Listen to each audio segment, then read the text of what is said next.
ESPN welcomes you to the following presentation of the Southeastern Conference.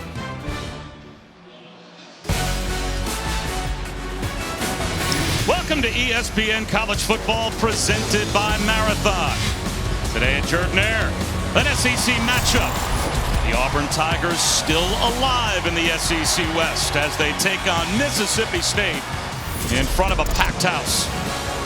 As you just heard Reese Davis say, to wrap up game day, anything can still happen in this division of the SEC. Spirit takes her final flight here at Jordan-Hare, and is this the last gasp for Auburn?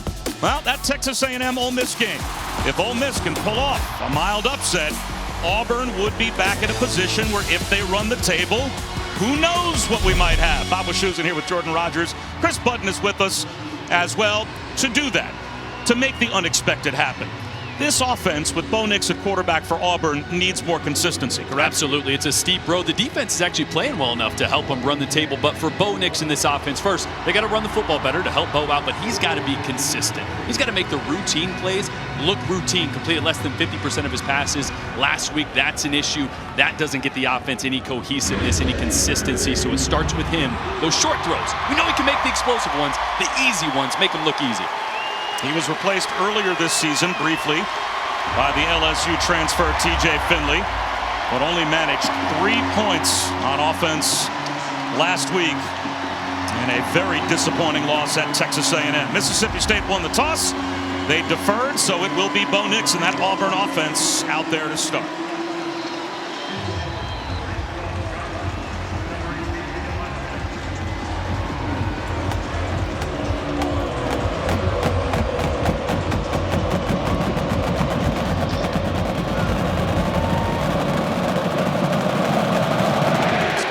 Sends it deep.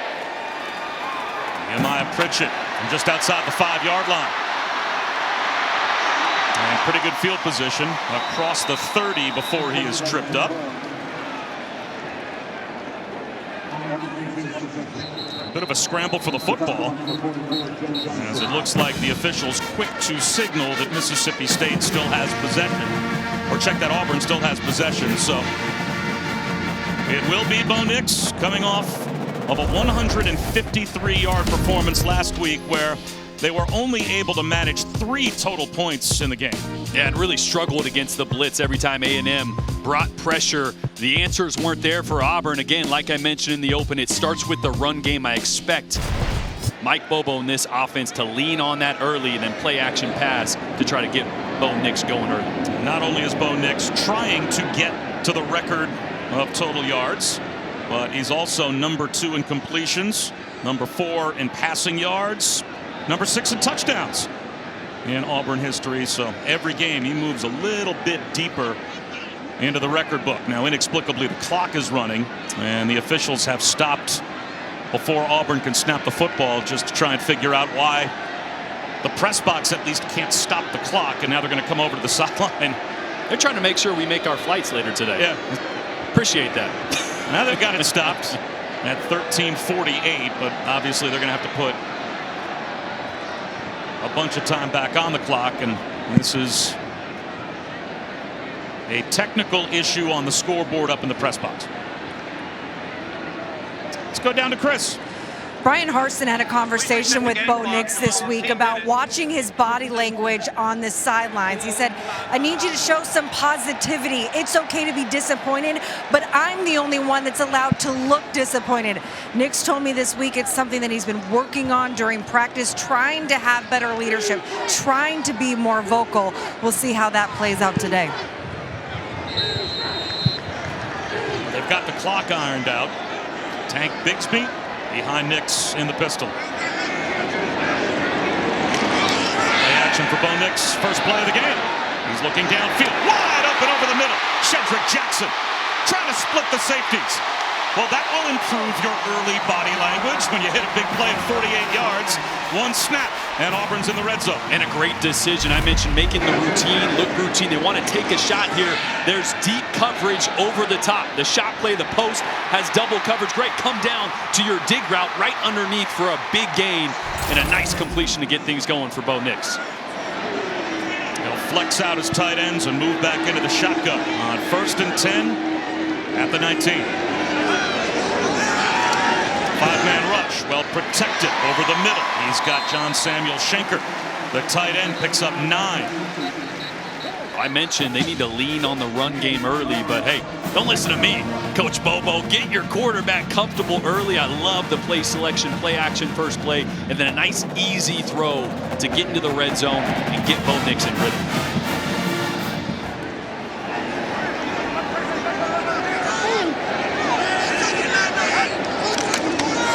And Bigsby, he's got a first down. It looks like just inside the 9. So it will be 1st and goal. DeMonte Russell and Buki Watson combine on the tackle, but it is an Auburn first down, 1st and goal at the 9. Look for Auburn to attack the perimeter a little bit more in the run today. Mississippi State's defense, Cam Young up there, number 93, extremely talented, a lot of movement. They're disruptive. The edges are where Auburn can find an advantage. Send Demetrius Robertson in motion. It's a handoff to Bigsby. Cuts it to the right inside the 5 down to about the 4-yard line as he picks up 5. Emerson and Watson combine on the tackle. And it's been a pedestrian rush offense, middle of the pack this season for Auburn, but pretty good rush defense for Mississippi State. Yeah, they've been really good, and Auburn struggled last week, just 73 yards on the ground, but already I like the tempo, I like the consistency to which Bobo's calling these plays early. Bigsby at the goal line. He's in for an early touchdown. Very impressive opening drive for Auburn.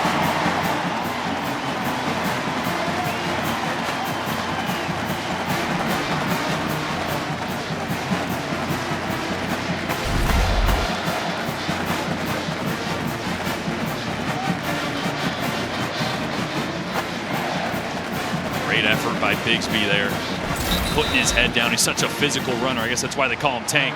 No surprise there. Punch that one in. The previous play is under further review. And they could not immediately confirm the touchdown. The replay booth is going to take a look to confirm that Tank Bigsby broke the play. Yeah, this one's close. I don't think Tank thinks so. He's like, nah, come on. Let's see here. Gets real low to the ground. Gonna look for his knees. Do they go down as he extends?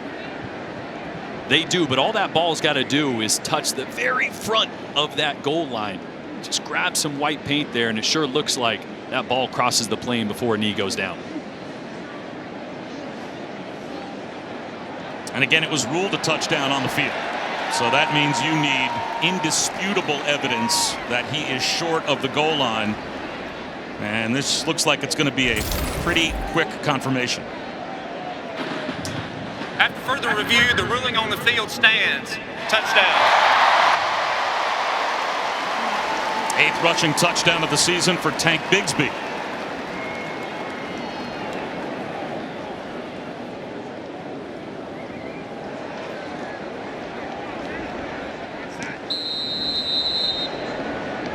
Anders Carlson out for the point after. Number 3 all-time at Auburn in career scoring. Number 2, of course, his brother Daniel. And it is 7-0 Auburn.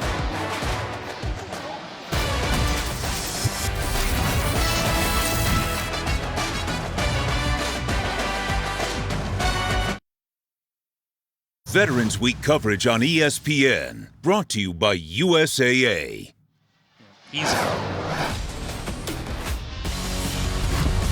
Welcome back to the SEC on ESPN. You want the best of a college town atmosphere, head down to Toomer's Corner. If you ever have a chance to be here on a football Saturday at Auburn. And could we have asked for a better football Saturday? There's not a cloud in the sky here over Jordan-Hare. And a great start for Auburn as well. As DeQuavius Marks will let this ball bounce sideways out of bounds just short of the pylon. So Anders Carlson Kicks it out of bounds. Good field position for Mississippi State.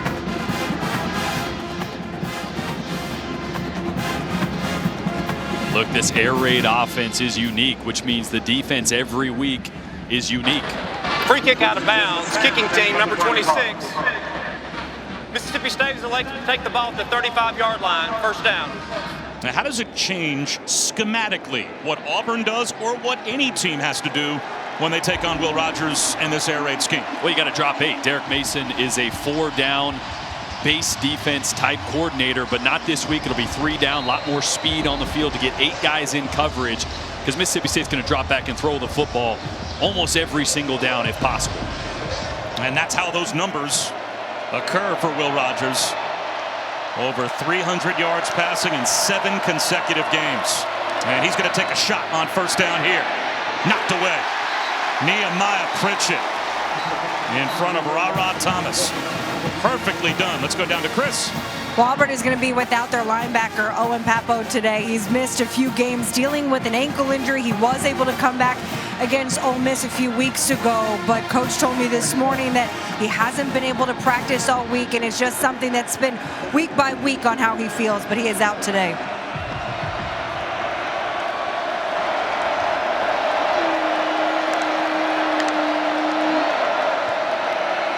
Action on second down. Swing pass. Marks to the sideline, and he's got a first down. Yeah, and this is the matchup of the game.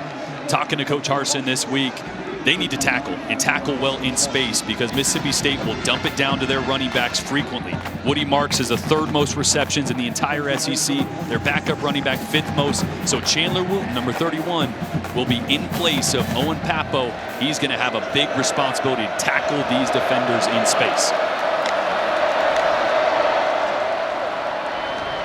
Wide receiver screen, Christian Ford.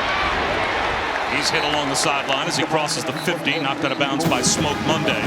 Correct me if I'm wrong, though, Jordan. This would be a week where schematically might not hurt you to not have Owen Pappoe, right? I mean, against this defense, wouldn't you be playing an extra safety and smaller bodies in the secondary anyway than having your 2 big linebackers out there? Absolutely. This is a personnel grouping that's going to be different. It's unique to this week for defensive coordinator Derek Mason. So, yeah, it's not the end of the world. Wooten's a good player. He's had a lot of experience when Pappoe has been out over the last month or so. And they still have Jacoby McClain out there as their main linebacker, and he lassos down Marks. And there is a flag out.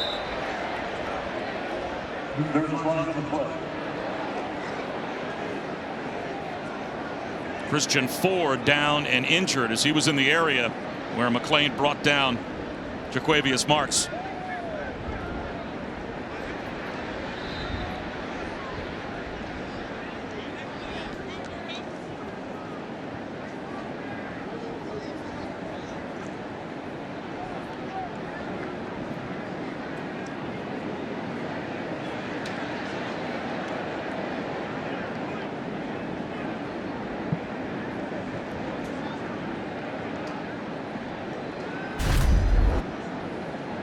Let's take another look at Woody Marks as he was brought down by McClain, and how Ford, I guess, got rolled up on as he was engaged, and there it is.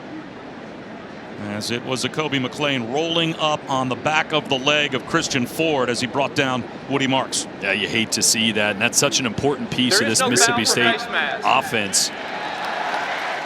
As you see the tackle there by McClain up around the neck, but and the officials actually getting together there do a good job. Yeah. Because that had the look of a face mask. The way that Woody Marks' head jerked back.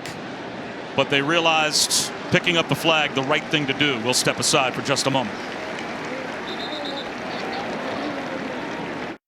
ESPN College Football is presented by Marathon, driven forward, and in part by USAA.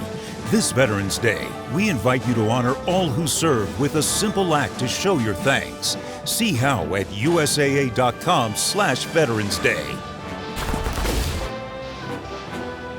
In honor of Veterans Day weekend, Auburn partnered with the Alexander City Military Vehicle Club to bring some really cool historic military display vehicles to campus. And as we bring you today's Weekend Wake Up, brought to you by Wendy's Breakfast, take a look at what is still to come this afternoon and this evening on ABC, ESPN, the ACC network as well, NC State and Wake Forest. And that's a dangerous game later on tonight for Oregon as well. Absolutely. I look at Purdue. Ohio State. Purdue's been taking down some teams of late as well. Normally they do that at home. Very true. Really impressive if they did that at the Shoe. Woody Marks on third down and short to the right of Will Rogers. Rogers to throw. Slam. Broken. Makai Polk, the intended receiver. And as good a cover corner as there might be in the SEC, Roger McCreary there to make the stop. Now what do you do on fourth down and a yard and plus territory? Looks like Mike Leach's going to go for it. Yeah, and absolutely. With what you saw from Auburn on their first drive, I think that kind of dictates this decision to try to keep things going, get some momentum early in this game because Auburn came out hot. Here we go. Fourth down and 1. And the Dogs lead their offense on the field. Kai Polk at the bottom of your screen here. He's their go-to guy.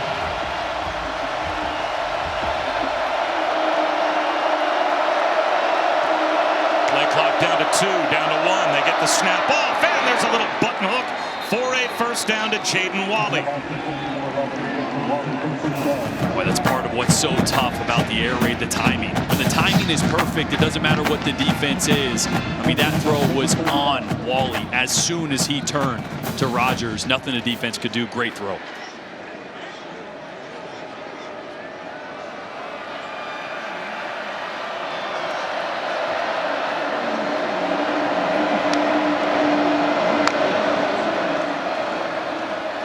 Rogers, whole shot over the middle, broken up. Ra Thomas had it in his hands, flag out. Smoke Monday came over and delivered the blow on Ra Thomas.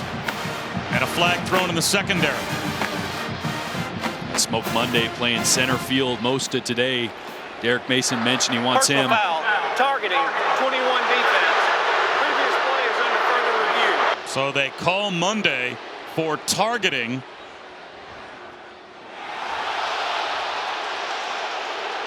To the naked eye, it was a hard hit, lowered his head, but at least the initial replay we saw here, and you can hear the reaction of Jordan in the background. The crowd disagrees, and I think the crowd's right. Crowd's always going to disagree here at home, right? But here's what we're looking for. It's obviously got to find out if it's a defenseless receiver or not, and it is. So this does not have to be crown of the helmet. This is any forcible contact to the head or neck area, but Smoke Monday here does a great job of getting his head out of the way. Leading with the shoulder. This is a good football play. This is a hard hit, and this is exactly what we want this rule to promote. These type of hits, getting your head out of the way, being physical, but not overtly trying to punish a player over the middle, especially a defenseless player. So I think this one is going to end up being not targeting and a great play by 21. And here is the call. After further review, there was no forcible contact to the head or neck of the defensive player. Therefore, there is no targeting. It'll be second down. And you're exactly right. That is probably the hit that before they came up with the targeting rule, culturally in football, would have been the, I'm just going to go blow this guy up. Headhunter. And maybe try to get up in the head or neck area. And Smoke Monday, you're right, should be rewarded for that hit rather than it be a penalty. That was as good a football play as you're going to see. Yeah, old football rules, man, that's the hit that DBs dream of. But keep an eye on 21. He's going to be playing that roaming, middle of the field, center field player for Derek Mason's defense. He's going to have a lot more opportunities to make plays on the ball today. Rogers lobs one down the sideline. Incomplete. Flag down at the line of scrimmage. Jameer Calvin was the intended receiver. It's going to be holding against Mississippi State.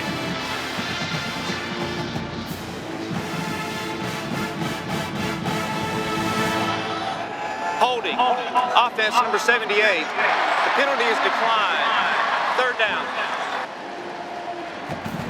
Interesting. Would you take second down and 20 or third down and 10?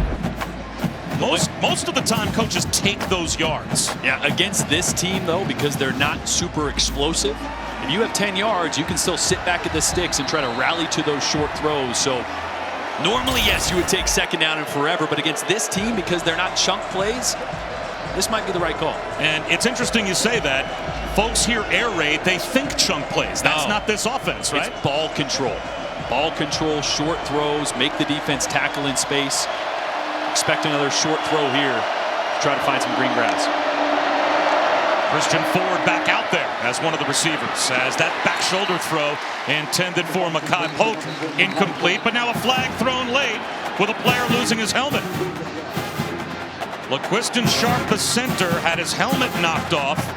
My eyes were downfield, so I didn't see if it was a legit foul that knocked his helmet off, but the official immediately threw a flag as the helmet hit the turf. And this is a big call. Yeah, with the helmet off for an offensive lineman, you would expect a defensive After player. the play, personal foul, unnecessary roughness, number 99, defense. It's a 15-yard penalty, carries an automatic first down. Number 63 for Mississippi State can stay in the football game. So LaQuiston Sharp got tied up with T.D. Moultrie. Here's what happened after the play was over. And T.D. Moultrie, a defensive end, usually works on the outside, but Derek Mason, defensive coordinator for Auburn, mentioned we're going to move our fast guys on the inside. We want to try to affect this pocket. We want to get really creative with our three-man rush. And that time, things just got a little frustrated. That's a big penalty. So it gives Mississippi State a free first down inside the 25-yard line.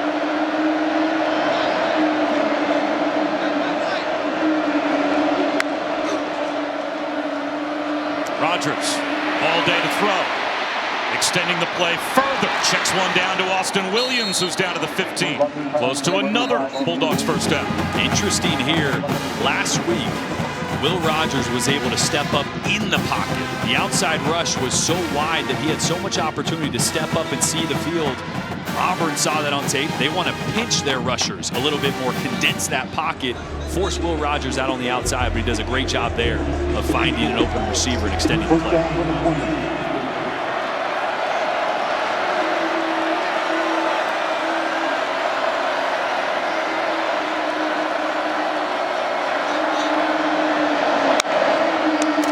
Now false start. Rogers clapped his hands, and Scott Lashley, the right tackle, came up out of his stance. False start, offense, number 78, 5-yard penalty, first down.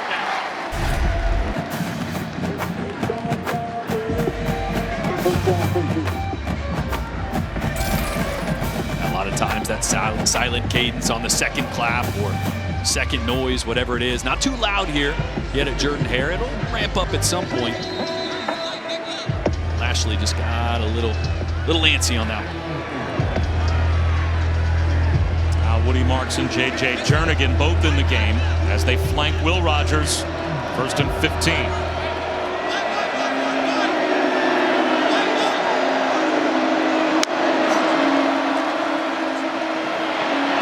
Rogers floats one, looking for the front right corner of the end zone, and just misses Ra Thomas.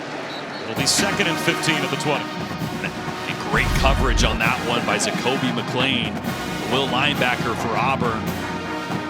Working in coverage. Again, this is not an area of the field that these linebackers are used to carrying defenders. You're going to have to do it all day, but a great job in coverage on that one.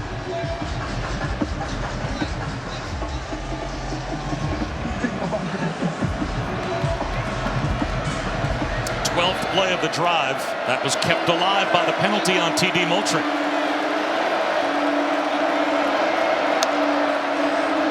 Comes a blitz. Throw a tunnel screen behind it to Thomas. And he picks up 5 to make it third down and 10 at the 15. And this gets into interesting territory, right? With Mississippi State having kicking troubles. They don't know if they have a consistent kicker. You get down in here, are you even comfortable enough to kick a short field goal, or is this 2-down territory for Mike Leach and you just want to pick up 5 or 6 here and then set yourself up to go for it on fourth? I think we'll find out by the type of play call here. Is it a quick throw, or are they trying to pick up all 10? Will give you an idea how Leach feels about his kickers today.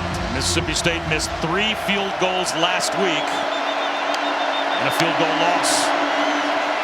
Rogers dumps it off. Woody Marks.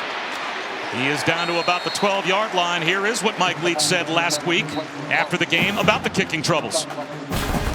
There's an open tryout on our campus for kickers. Anybody that wants to kick or walk on and kick at Mississippi State, we'll hold a tryout anytime you can get over there to our building, providing you're cleared by the NCAA. A little message sent to his kickers that the leash is short. Nolan McCord missed one of those field goals last week, and he is getting an opportunity to get Mississippi State on the board here from 29 yards. And now a flag down as it looks like the play clock wound all the way down. Delay of game, offense, 5-yard penalty, 4th down. That'll back the Dogs up 5 more. Check in with Chris. So those tryouts are going to occur next week. Mike Leach said they've rounded up 40 candidates from around campus, and next week we'll audition for a spot on the team. Well, Nolan McCord's a walk-on. No pressure. I guess this is his tryout. Tryout number 1. Good for you, Nolan McCord. Right down the middle. So he is now 5 for 9 on the season, and that gets Mississippi State on the board. Coach looks happy.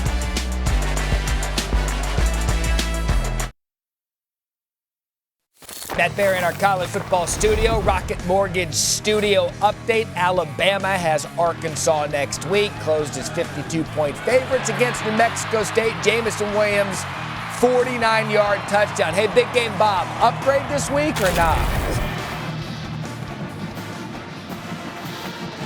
I would say from a, just a team chemistry standpoint, Jordan Rodgers. Big time upgrade, right? Close to Dan Orlovsky.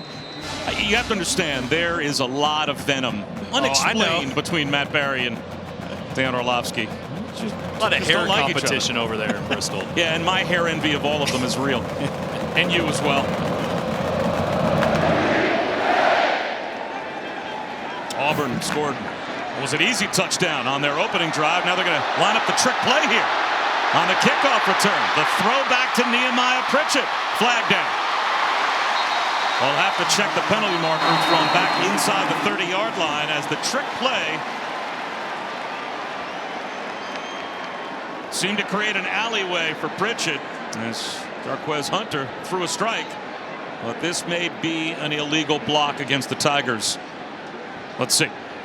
During the return, block in the back, receiving team number 89. It's a 10-yard penalty from the spot of the foul. 1st down. That's J.J. Pegues, the former tight end, playing defensive line now, so he's used to blocking a little bit, but you get a big man out in space here. He tries to clip the defender as much as possible. I guess got a little bit of the back, but Auburn not holding anything back, huh?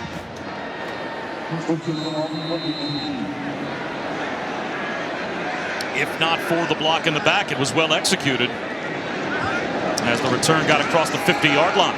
There's Bigsby trying to bounce off tacklers, and he is brought down very close to the line of scrimmage. Might have lost a half yard.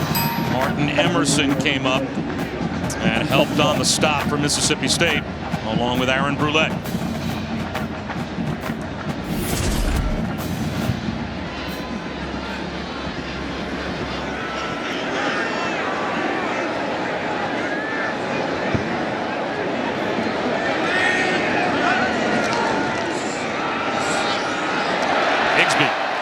This time, Crab crawls for a 1st down.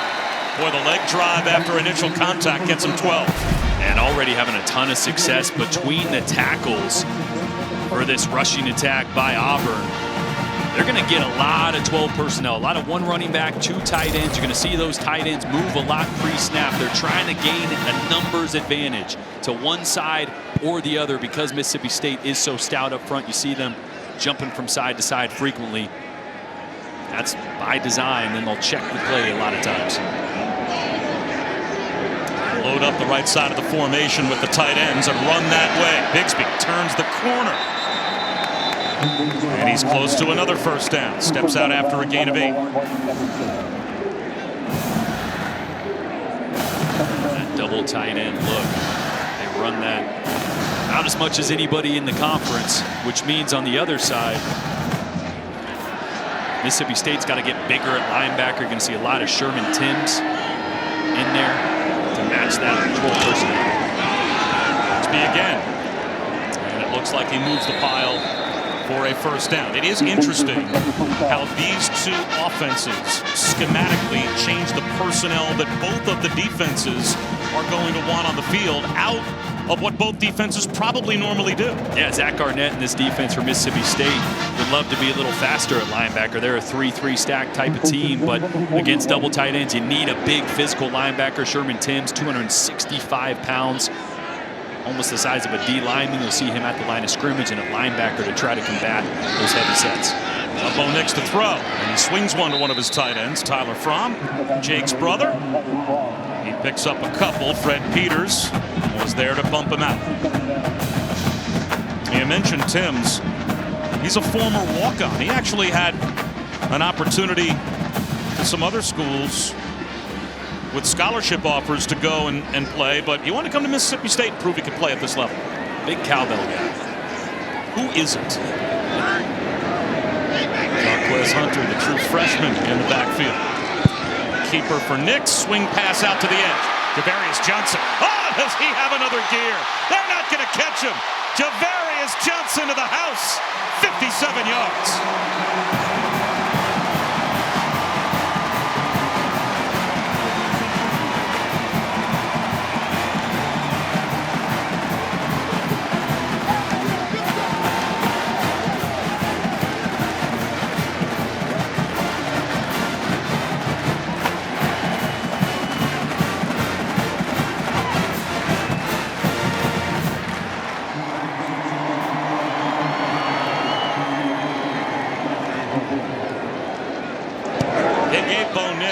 A touchdown pass, I believe, in the stat line. I don't know that that was a forward pass. I think he threw this thing backwards and it worked to perfection. And really a version of the triple option. They're going to go zone read first, so Bo Nix going to read a defensive end, and when he pulls it, he's actually reading this safety that's rolling down into the box. If he comes at him, he throws it to the outside. It's just a way to find the numbers, find green grass, never allow the defense to be right with whatever they do. It's a weird form of the triple option that the spread offense has really adapted over the last decade or so.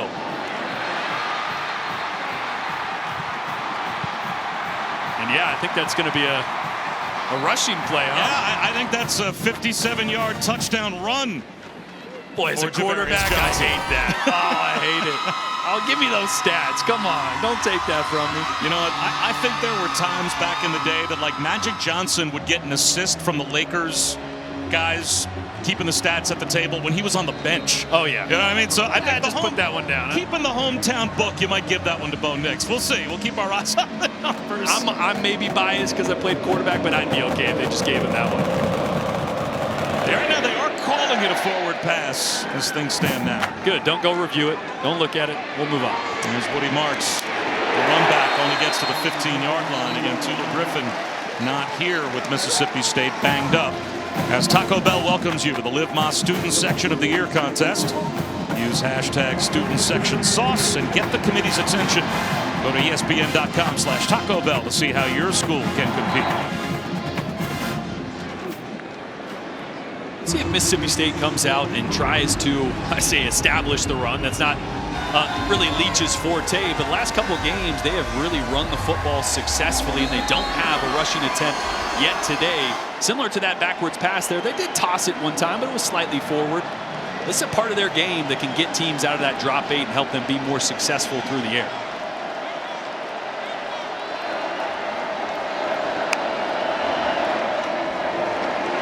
Johnson breaks a tackle, barely gets back to the line of scrimmage on the first run play of the game for Mississippi State.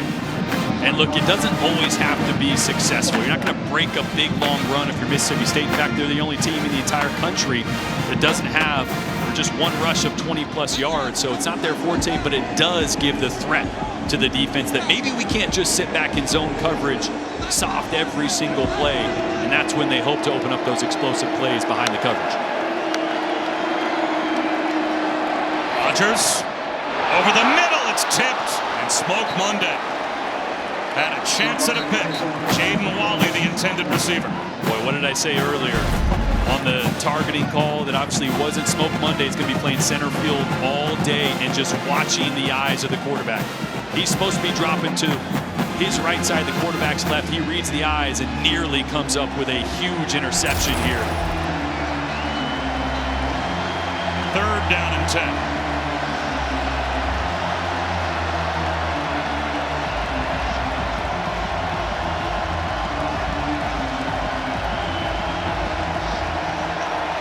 Down to 3, down to 1. They get the snap off. Rodgers under pressure. Bullets one to the sideline, and that is a 1st down to Mekhi Polk. Badly needed. Picks up 11 on 3rd down and 10. It's just a great route on the outside and really great blocking to start this one off. Mekhi Polk just on a stop route. Auburn playing a little bit more man coverage at times matching up on the outside. And Rodgers and Polk, a hot connection. Polk obviously leads the SEC in total receptions. And he's been Will Rogers' go-to guy all year.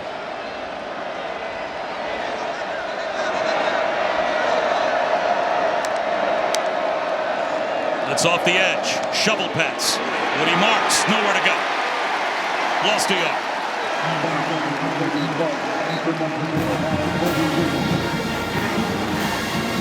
But so far, this defensive front for Auburn is playing really well. Just rushing 3. Colby Wooden that time took on a blocker. Also brought Woody Marks down. And that's the starting center, Winston Sharp. That is walking around with a limp. He's going to stay in the game. 2nd down and 11.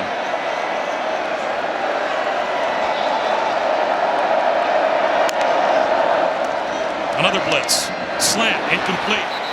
Didn't look like Christian Ford was able to get his head around in time, as that pass was smoked by Will Rogers. So now it's right back to 3rd down and long. And we saw Winston Sharp limping a little bit. What does Auburn do? They blitz right at him. Go man coverage, force Will Rogers to get the ball out quick. And receiver wasn't ready on the outside. Now a big 3rd down here for Mississippi State. 3rd and long. Got to give Will Rogers time in protection. Derek Hall at the bottom of your screen, number 29, is one of the best pass rushers for Auburn. He'll be coming after Rogers. Timeout as Will Rogers with the play clock winding down. Timeout. Mississippi State. Having Their a hard first of the time first half. getting Be a his 30-second guys timeout. set up. Let's take a look at today's more driven. It's actually the college football playoff rankings, brought to you by Goodyear. And what camp were you in when you saw Michigan ahead of Michigan State after the Michigan State loss last week, when Michigan State's got a win? I think I was like everybody else, scratching my head going, what kind of crazy pills is the committee taking looking at that one? I mean, look, if it was 3, 4, 5 weeks ago, but that was 10 days prior to the committee getting together. So I think we got to honor wins and losses early on and let the eye test be put in place a little bit more as these resumes start to shake themselves out the closer we get to the ends of the season. And of course, everyone wants to see what happens with Baylor and Oklahoma, and whether or not that game puts Oklahoma maybe ahead of Cincinnati if they can win it today. Like the lightning rod, of course, is Cincinnati. Yeah. Are the teams behind them with those resume building opportunities, if they win those games, will they have the ammunition to jump over them and deny that group of 5 team a spot? Be fascinating to watch down the stretch after the timeout, 3rd down and long. Only a 3-man rush, but it gets home. Rogers keeps the play alive. Slingshots one to the sideline. And Mekhi Polk's going to come up short of the 1st down as he steps out after only a gain of about 5 or 6 yards. Right before the timeout, I mentioned Derek Hall. He gets a great jump on this play. But Will Rogers, an even better job of reacting quickly to save a sack. Still don't convert on 3rd down, but instead of a big sack, big momentum play by Auburn, now Mississippi State just gets punted away.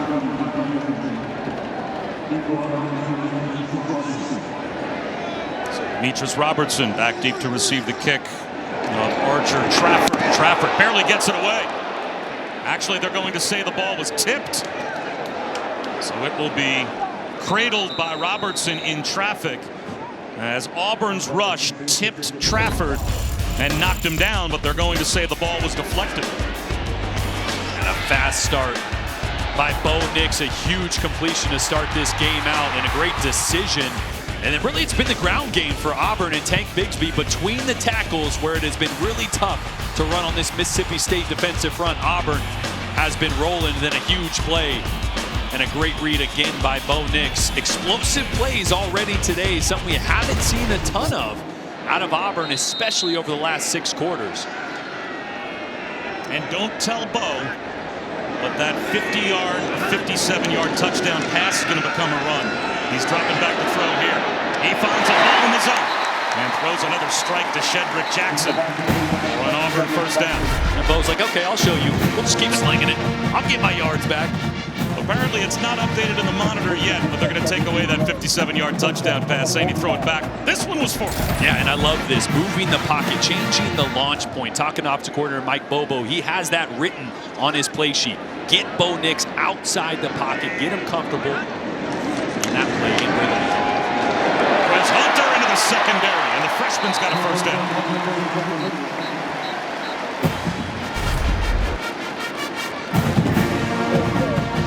Good push again up front. Look at this offensive line. Just wash the defensive line down out of the way. And Jarquez Hunter, the talented freshman. Mississippi State. It's going Their downhill second for of a the good first game. half. 30-second timeout. And this game in danger of getting away from Mike Leach's team early. And so they're calling a timeout on defense with 57 seconds to go in the first quarter. Well, tonight, number 1 Gonzaga will host number 5 Texas, a monster early season college hoops matchup in Spokane. Our coverage begins at 10:30 Eastern on ESPN2 and the ESPN app. Number 1 against number 5 later on tonight.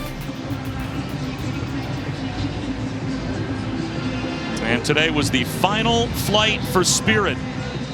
I think it was 47 pregame flights that the Bald Eagle Spirit made, and so Spirit has earned a trip. I guess, where did Bald Eagles go when they retire? Is there like a Century Village for Bald Eagles? I was going to ask. Go play some golf? That's it. Shuffleboard. Yeah. Get to go to the early bird special. Del Boca Vista Phase 2. The easy life. And earned. Well earned. So after the timeout, let's see how the Mississippi State defense responds.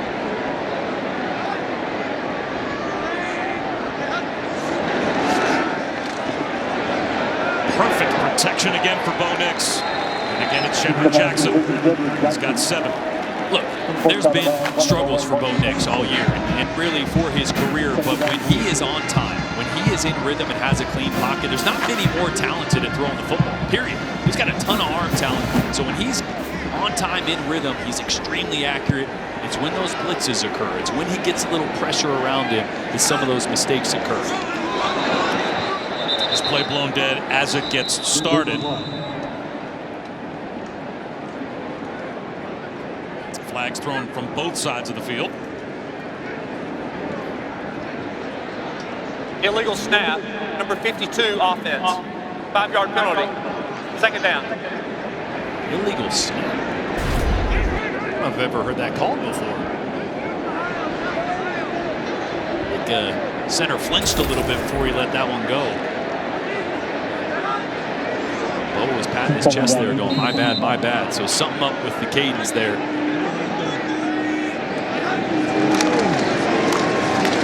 And one off to Hunter. And that should take us to the end of the first quarter, as he maybe got a half yard. So it will be 3rd down and 8 for Auburn to start off the second quarter. They dominate the first quarter with a 14-3 lead. So this will be an opportunity for the Bulldogs to start off the second quarter, and what you have to think is a must-stop defensively to keep this game in touch. But a dominant performance by the Tigers in the first quarter. That's been all on the ground for Auburn, and this offense has woken up to the tune of 14-3 early in this game.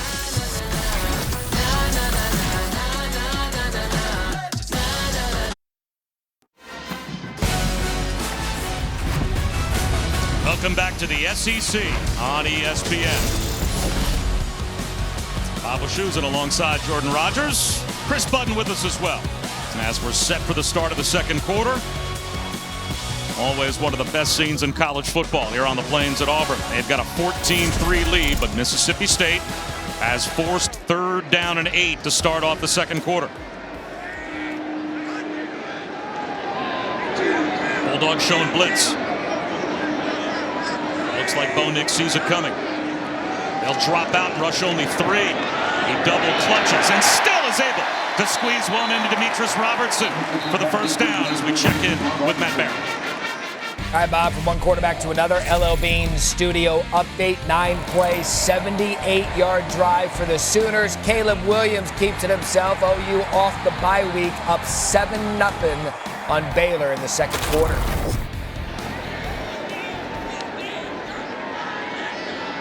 Hard to imagine if Oklahoma runs the table that they are not going to be in the college football playoff. They'd be on the outside looking in right now.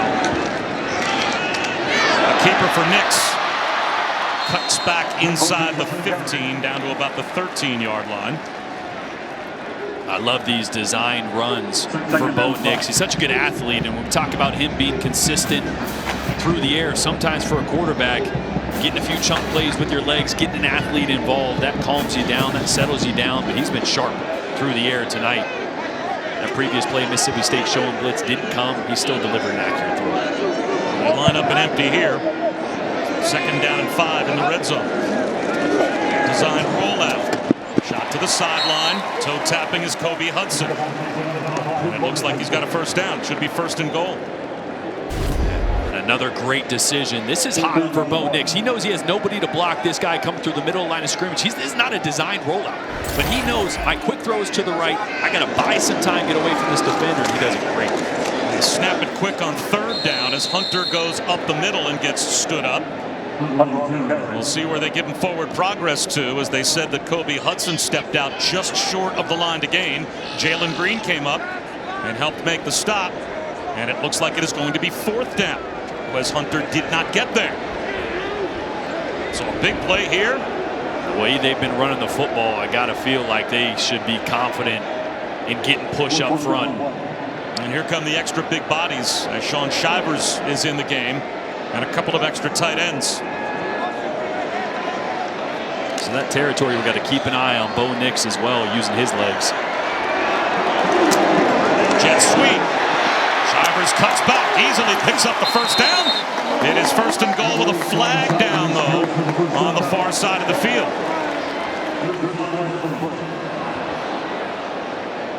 Mookie Watson and Jet Johnson eventually brought down Shivers, but we have to check the marker.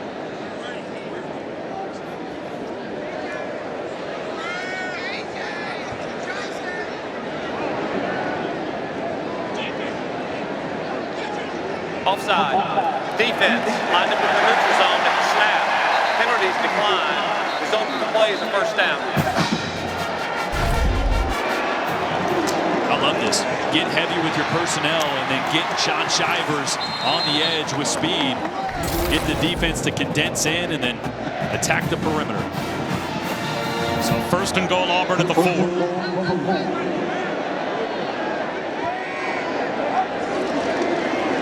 Hunter hit right about at the line of scrimmage by Aaron Brule. It'll be 2nd down and goal.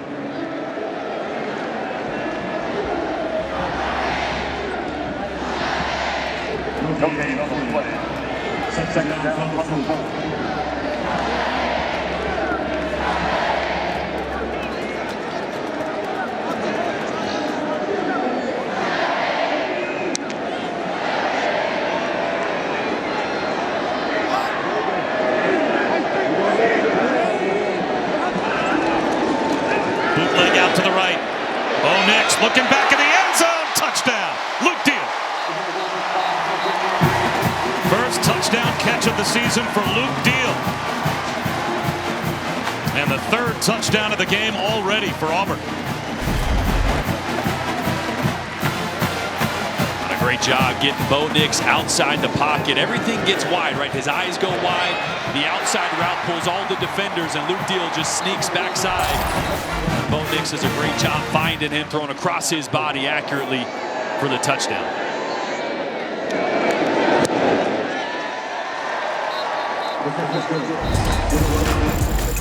Bo Nix is 8 for 8, 108 yards, and this his first official touchdown pass here in the first half.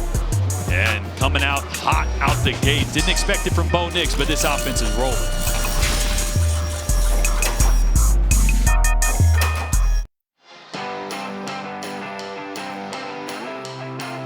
Our next True South has John T. Edge traveling around Mobile Bay for Cozy Brown's flounder and shrimp for breakfast up north, and burgers and bushwhackers for lunch at Pirates Cove down south. How do I get that job?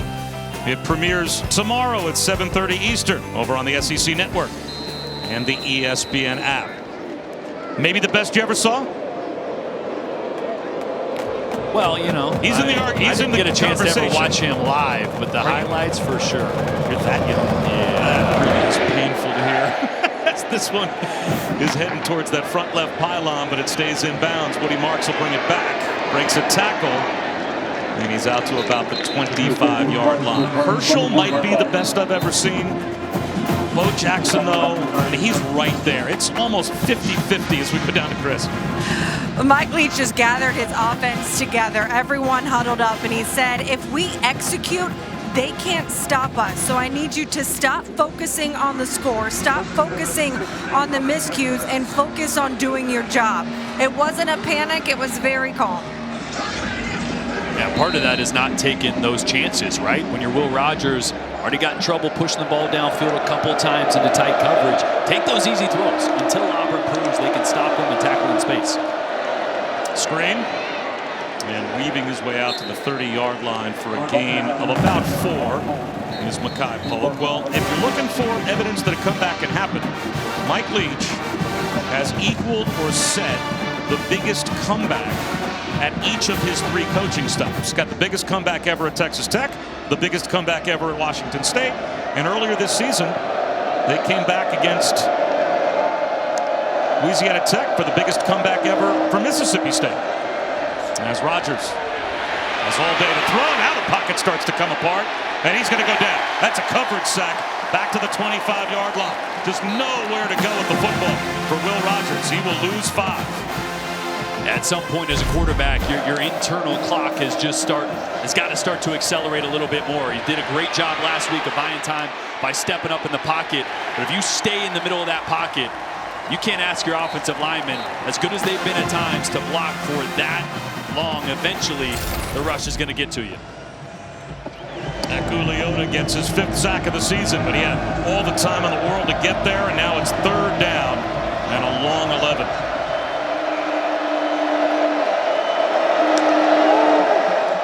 Again, only a 3-man rush. But it's a check down and nowhere to go for Woody Marks. One-on-one tackle in the open field by Zacoby McClain, and it is a 3-and-out for Mississippi State. Great job by the secondary there, and that's what happens to this Mississippi State offense when you get off schedule, right? When you don't pick up 3 or 4 yards on first down. That puts everything behind the sticks. That allows the defense to play firmly in 8-man drop coverage, and that tightens up those windows. And again, on that 3rd down, great job by Auburn of tackling in space. Trafford, it's away an end-over-end kick. Robertson, late fair catch signal at the Auburn 33. 43-yard punt, no return. Auburn, 3 possessions, 3 touchdowns so far.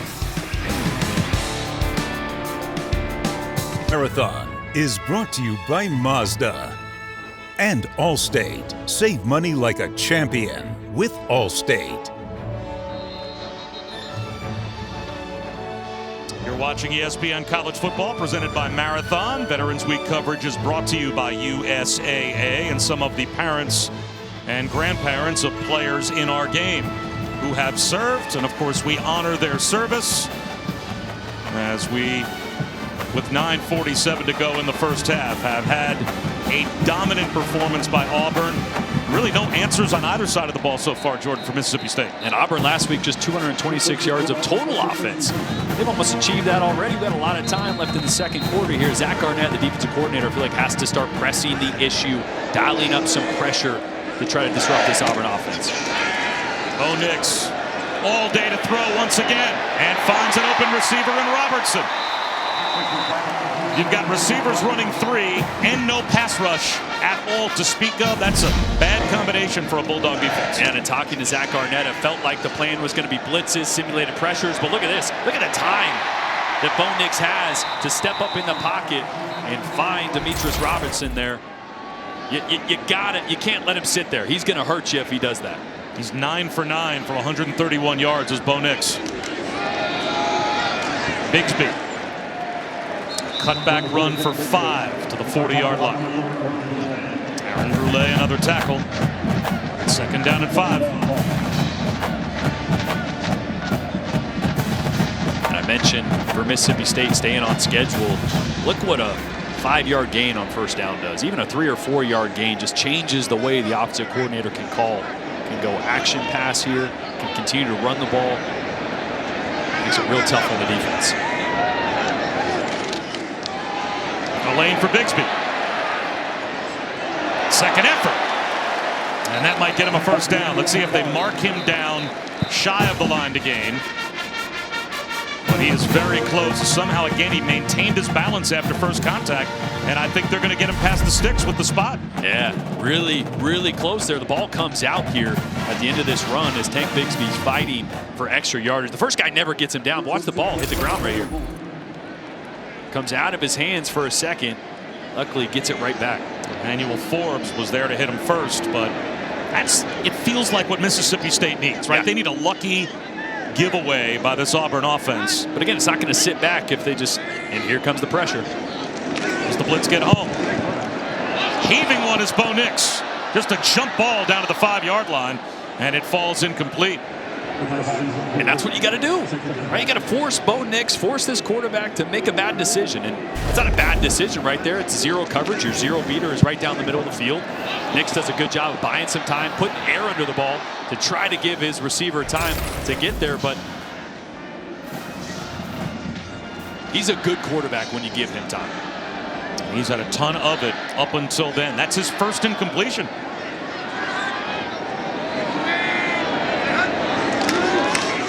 Bigsby on 2nd down. Breaking another tackle at first, and then gets to the 31-yard line. Colin Duncan made the tackle after a gain of about 3. So here's a 3rd down opportunity again for Mississippi State to get a stop.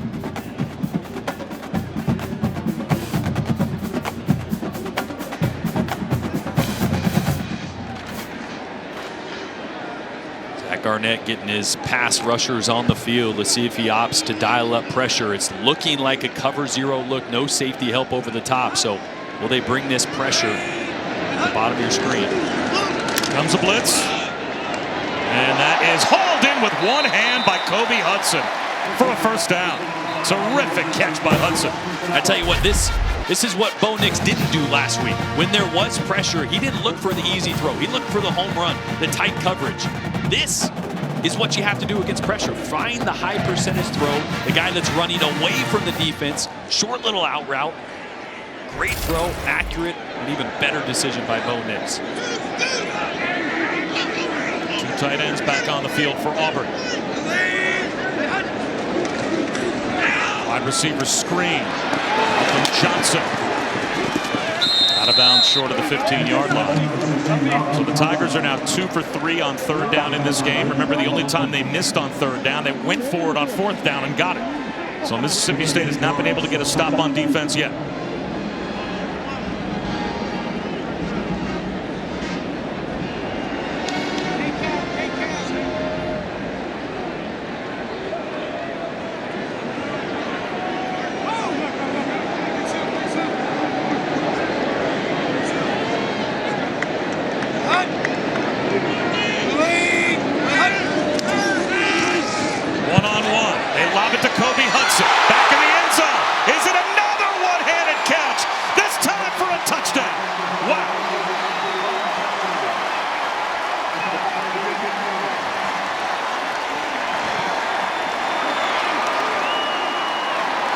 You can't throw it any better than that. Bo Nix continues to be laser accurate. A huge 3rd down throw on pressure earlier in the drive, and then that. And Kobe Hudson You don't need two hands.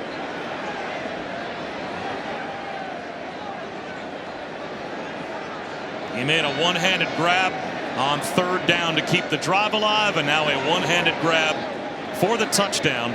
4 possessions for Auburn and 4 touchdowns. It's after 6 straight quarters of no touchdowns on offense.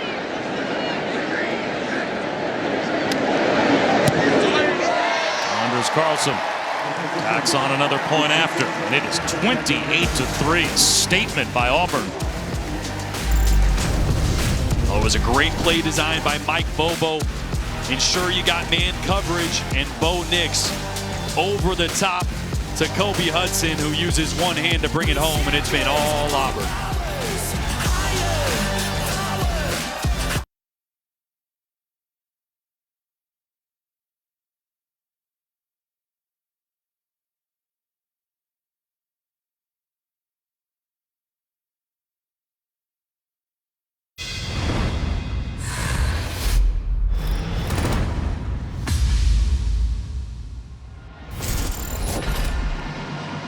Bob Wischusen here with Jordan Rogers, Chris Budden as well, watching Auburn put on a first-half clinic. 288 yards of total offense to the 57 of Mississippi State.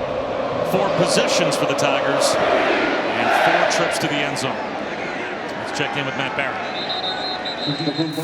Guys, 10 after AT&T countdown to the CFP Championship update. Got a couple of them for you. First, Cade McNamara and Michigan scored the touchdown here. Roman Wilson over the middle, 7-3. Wolverines over Penn State. And in the Big 12, Baylor, Oklahoma, Gary Bohannon to Tyquan Thornton. That one tied at 7 apiece. So that's 2 games with significant college football playoff implications.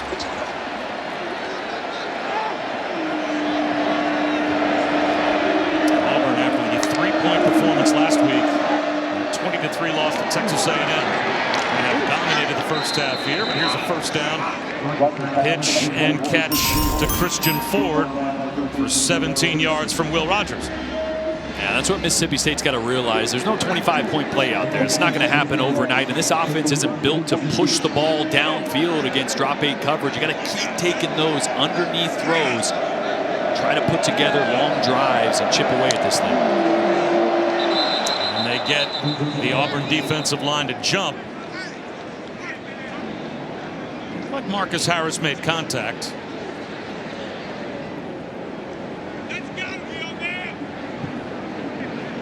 Offside. Defense. Number 50. In the neutral zone with contact. 5-yard penalty. First down.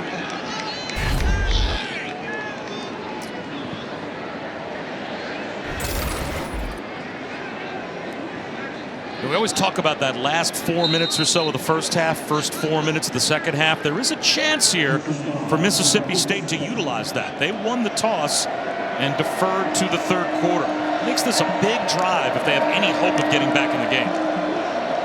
Hand one to Dylan Johnson here. And he's got a first down to the 45-yard line of Auburn. You can score here and not leave Auburn enough time to beat you before halftime and then start the third quarter with back-to-back possessions and some momentum. Who knows? But first things first, you have to score. And something like that would do so much for morale in the locker room, right? You look up the scoreboard, 28-3. That's tough to get the juice to come out in the second half. But you get some momentum here, get some positivity, you can build on it. Rogers, tunnel screen back the other way to Malik Heath. He's brought down near the line of scrimmage.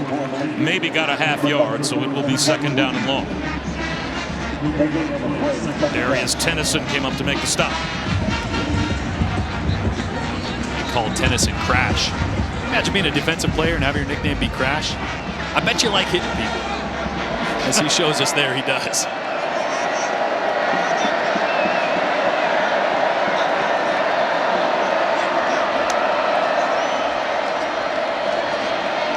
Rogers wanted to load up, and now he's going to run.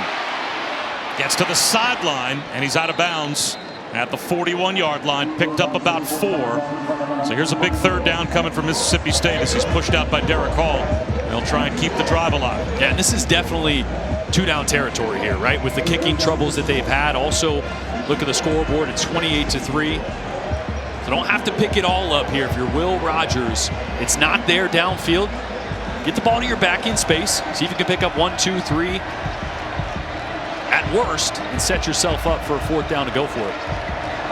Auburn looks like they're going to go man coverage here across the board. Expect some crossing routes for Mississippi State. Play clock down to 2. Get the snap off. Little shoulder fake and a dump off to Dylan Johnson. Very well executed by Mississippi State. Flag out at the end of the play as Johnson did pick up the 1st down. And this is what you see out of Will Rogers on tape when you watch him, the ability to manipulate the defense. Look at all these guys moving with his shoulder pump, moving with his eyes. No, I got an easy throw here to my back. Number 4. It's a 10-yard penalty from the spot of the foul. 3rd down. So Malik Heath gets called for a block in the back on the dump off to Dylan Johnson, and that erases the 1st down. And it looks like that will, with a spot foul, make it 3rd down and 8. And this is such a tough situation for receivers. And I don't know if that helped or hurt, but Mississippi State gets their explosive plays on yak yards. So these receivers are used to needing to be engaged with defenders all the time to try to help spring their players. That one, you just got to let them go.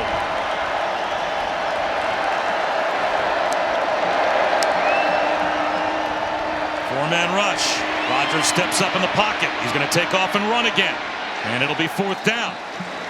And you're right, it seems like a no-brainer considering time and score and where you are on the field. You have to go for this. Good, and a great decision by Will Rogers as he's a little slow getting up. But don't force the ball downfield. Knowing you got to go for it on 4th, just pick up 3 or 4. All right, get Mike Leach in a situation where he can call something that's a little more high percentage. So Mississippi State trying to score before halftime and breathe a little life back into the game. Down 28-3, 4th and 4, and they will go for it. They've had some success so far on 4th down this year. Again, the play clock winding down. It's at 2. They get the snap off. Rogers rifles one along the hash marks, and he's got a 1st down to Austin Williams. A big play for Mississippi State. Boy, right, just snapping it in time for the play clock. And again, Rogers working his eyes and making quick decisions. You have to do that against zone drop defenders that have eyes on you. You can't hesitate. Pulled the trigger really quickly there to find Austin Williams. Great pickup, important pickup. All the time in the world. And about 8 yards on 1st down into the red zone to Makai Polk. That's 8 straight completions now for Will Rogers. And this is perfect. You mentioned it, right? If you can milk that clock, get a drive going. Timeout. Get a score here at the end of the half. The first of the first half. You get it to start the second half, and that could change the ball game. Auburn spends their first time out on defense as they're trying to save some time maybe for their offense as well.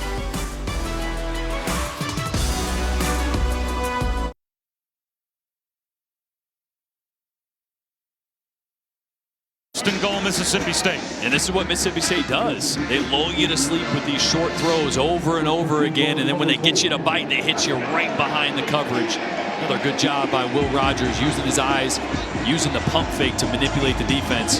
They got to punch this one in, though.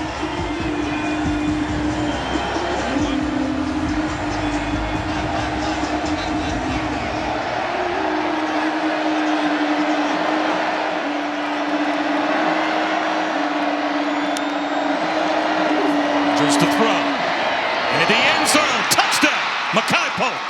Just what Mississippi State needed with a $1:55 to go before halftime.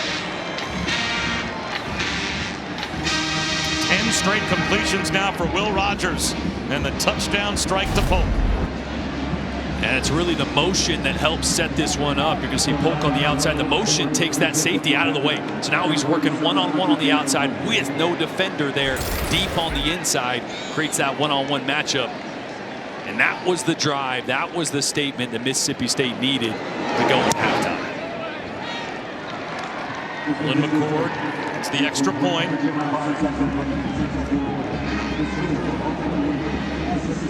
And we may have a football game as Mississippi State finds the end zone for the first time. get Bob Shoes in here with Jordan Rogers. Chris Budden is with us here at Jordan Air as well.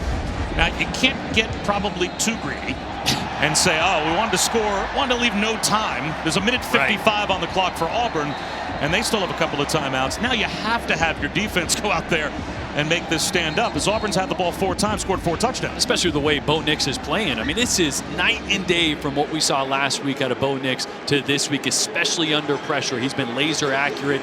The run game's been good, but Bo Nix has done everything. Yeah, this result, at least so far, has surprised you. The efficiency of an Auburn offense that's been a little bit of a roller coaster at times this year. Yeah, with how they looked last week and really the end of the second half of Ole Miss, I expected maybe a slow start. I mean, I knew this offense was trending in the right direction. They were capable of this type of performance. Did I think it was going to happen on the first 4 drives? No, not at all.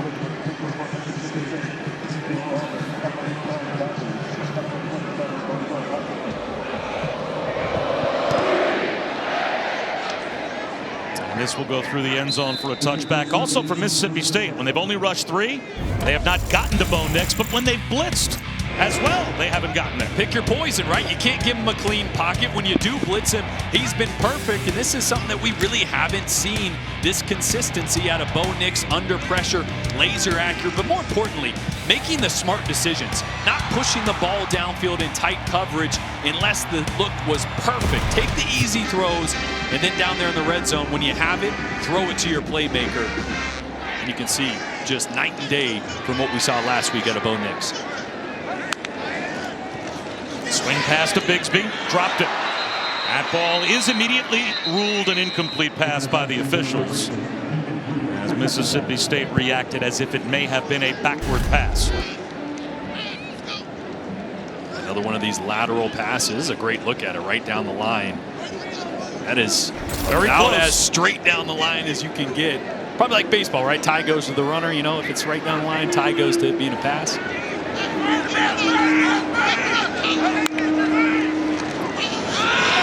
And off to Sean Shivers. And he is driven back. Still on his feet. Second effort actually lost him another yard or 2 as Colin Duncan eventually finished him off. And would you get greedy here if you're Mississippi State and call a timeout before 3rd down I was long? just looking to the sideline thinking, I don't know why they aren't calling a timeout, right? Save a little bit if you can. You get a chance to get the ball back here regardless, but I'd always lean towards stopping the clock as quick as possible in a situation like this. They only have 1 left. Auburn still has 2 of their timeouts, but it's 3rd down and 8.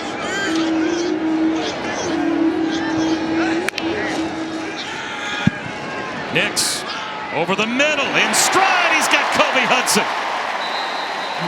Right to midfield, 22 yards. And Auburn still with their 2 timeouts in business. Yeah, and another clean pocket here for Bo Nix, little movement up front. They go man coverage on the outside. Got a dig route and a drive route underneath it.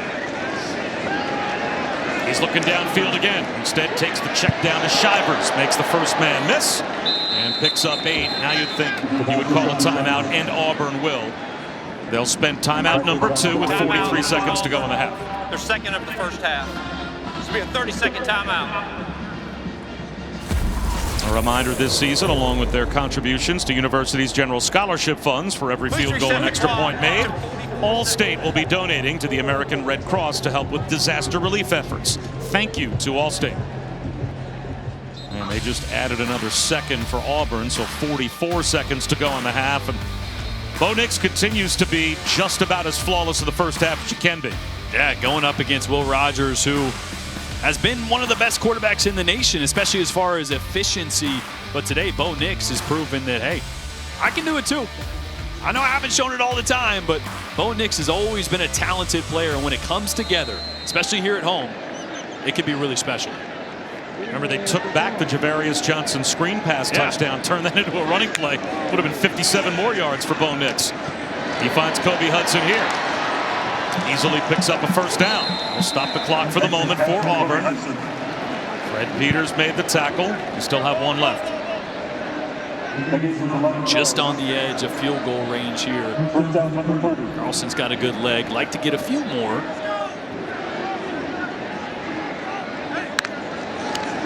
Bobbles the snap, maintains his composure, and goes down. There's the first first big impact play made by the Mississippi State defense. Boy, and Nathan how Pickering gets a sack. big is that for Pickering? Their third and final of the first half. Be a 30-second timeout. Right about the 30-yard line, puts you at about a 47-yard field goal. With a sack here, you're pushed out of field goal range now, or at least it's a really long, difficult field goal. It'll make you think. It really was the errant snap right to the right, took Bo Nix's eyes away, and as a quarterback, that's your worst nightmare, right? When you're trying to get rid of the ball quick, you got to take your eyes that far away from where you want to go. It just throws everything off. And here's one of those situations you practice if you're Auburn, right? You've got no timeouts left, 28 seconds on the clock. This is absolutely a spot where you can complete a ball in the field of play and still have time to run your field goal group out there, or if you need to, or you have time as well because it's only second down to run up and spike the ball. Yeah, and on the right hash here, Auburn, one of the teams, and Mike Bobo, one of the coordinators that doesn't mind rolling his right-handed quarterback left. You don't see it a ton anymore, but Bo Nix throws really well on the run to the left. Sometimes they like those out routes towards the sideline with Nix on the run as well. But definitely need to work the sidelines. Try to get a little bit of a chunk here. From right here, you're looking at about a 55-yard field goal for Anders Carlson.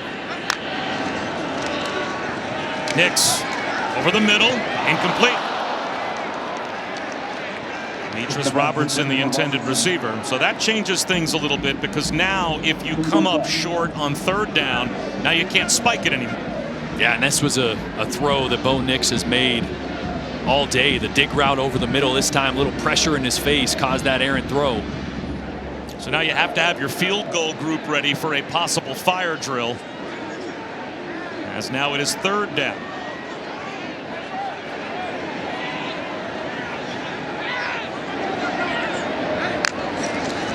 Only a three-man rush. Nix over the middle, and that's incomplete, thrown behind Kobe Hudson. So they failed to pick up any yards on second down or third down. So the sack puts it back to where if Anders Carlson tries this, it'll be a career long. He had a couple of 53-yarders back in 2018. He's 0 for 2 this season from 50+. This would be a career high of 55.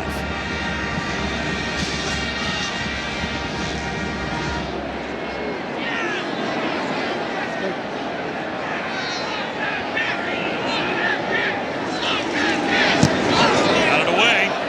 Looks like it's got the distance, but it's no good. Pushed it out to the right. And now 12 seconds to go in the half, and Mississippi State still has a timeout and the ball near midfield. A good snap, good hold. Carlson had the leg, and you're right, now that Mississippi State has the ball back, I'd be a little worried, honestly. I mean, I feel like you could be really happy just taking this one to the second half. You scored when you wanted to. You get the ball back in the second half. Boy, Mississippi State doesn't hit many big explosive plays through the air very often. I think more bad can come than good if you try to push the ball downfield, because you got to get 20, 30. They're not confident in their field goal kickers, yeah. So, I mean, I really feel like this is going to be a high percentage throw, quick throw, get your guy in space. If he breaks a million tackles, great. If not, go to the second half, re-gear, and start strong. There's a throw. And that finds Jaden Wally. They got to spike it now. And it's down to the 44-yard line, picked up 18. And he will spike it with 5 seconds to go. I mean, they still have a timeout. So I guess you could, in about 4 seconds, throw a short one, have a player give himself up, and then call timeout and execute that in 4 seconds? Yeah, you can. And then I think Coach Leach is thinking, man, which one of my field goal kickers is even has a shot from here? Well, Auburn is lining up to protect against a Hail Mary. And if that was what you were going to do, I don't know why you wouldn't just call timeout. Yeah. They spiked it. Doesn't really make a difference. No, What's your strategy here with 5 seconds to go? Let's see. I'd find receiver at the top of your screen. Well, Rodgers is going to load up. Short of the end zone. It is tapped around, falls incomplete. And that will end the half. Well, Mississippi State does score a touchdown, though, before halftime, and they will start the third quarter with the ball. 18-point lead, though, for Auburn. Time to send you to the studio. All the highlights and scores. The Lexus Halftime Report with Joey Galloway and Jesse Palmer. Let's go back to Matt Barrett. Big game, Bob. Thank you. It is time for the Lexus Halftime Report. What in the name of Steve Spurrier is going on at the Swamp? Florida and Samford. Brought to you by USAA. Welcome back to ESPN College Football presented by Marathon. And, of course, the SEC on ESPN. Terrific first half for Auburn. They scored touchdowns on their first 4 drives of the game. They have a 28-10 lead. Mississippi State did score a touchdown before halftime. They'll start the third quarter with the ball. Bob Wischusen and Jordan Rogers upstairs. Chris Budden is downstairs. We'll hear from Chris in a moment. You know, there's still hope breathed into this season for Auburn. They need help to control their destiny. But if they get the right wins in front of them, they could make the Iron Bowl very interesting and very meaningful. They're doing their job so far today. And interesting because of the way this offense is playing today. That was the biggest question mark. They disappeared against A&M, a good defense last week. And so we wondered, could they be explosive? Could Bo Nix be consistent and dynamic through the air? We know he's been dynamic at times. Auburn has answered all those questions. Now, can they put a second half in place similar to what they did in the first half?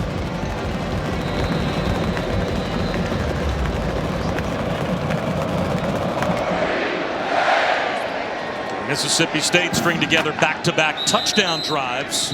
We'll see as they're about to start the third quarter with the ball. And let's take a look at today's more driven moment. Brought to you by Goodyear. A lot of production in the first half for Auburn. And it started the first play of the game, a little play action. Big throw over the middle of the field. And Bo Nix never let up from that point. He got him outside the pocket for a touchdown. And continually, even under pressure, found the open receiver, and a great one to cap off a touchdown drive to Kobe Hudson as well. That's been the difference. Bo Nix hasn't missed, and this offense has been rolling.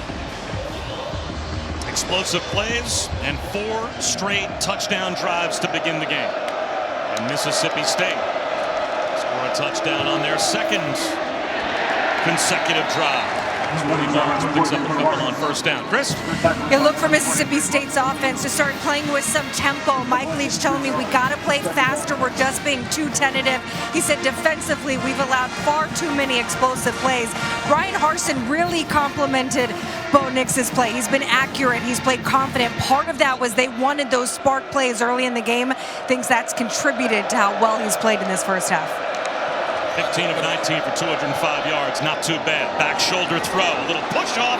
And Malik Heath executed it perfectly as he walled off Roger McCreary and picked up 21. Boy, and the timing of this throw. Will Rogers let this go well before Malik Heath is even looking for it. And the accuracy to put it on the back shoulder in tight cover. Those are the plays they're going to have to make because Auburn, and especially Roger McCreary to that side, cover really well on the back end, and they've been confident sticking him in man coverage. Screen out to the edge. Jaden Wally. It's across the midfield stripe before he's turned back. Picked up 4. Donovan Compton there first for Auburn. Boy, still, the biggest surprise to me is just nothing in the run game for Mississippi State because they ran the football so well the last 2 weeks. And again, not to the degree that other teams will with 150, 200-yard games, but it was such a good compliment. They found balance, and that changed the way defenses had to play them the last 2 weeks. It's just been absent. And no balance today as Will Rogers about to put it up for the 33rd time in the game. The rush breathing down his neck, but he is able to outlet to J.J. Jernigan for a first down, a gain of 15. So much time for Will Rogers there to sit in the pocket. He's going to work the top of your screen, the right side of the field first, and a great job of finding his check down and then allowing his check down to get downfield on a second reaction play.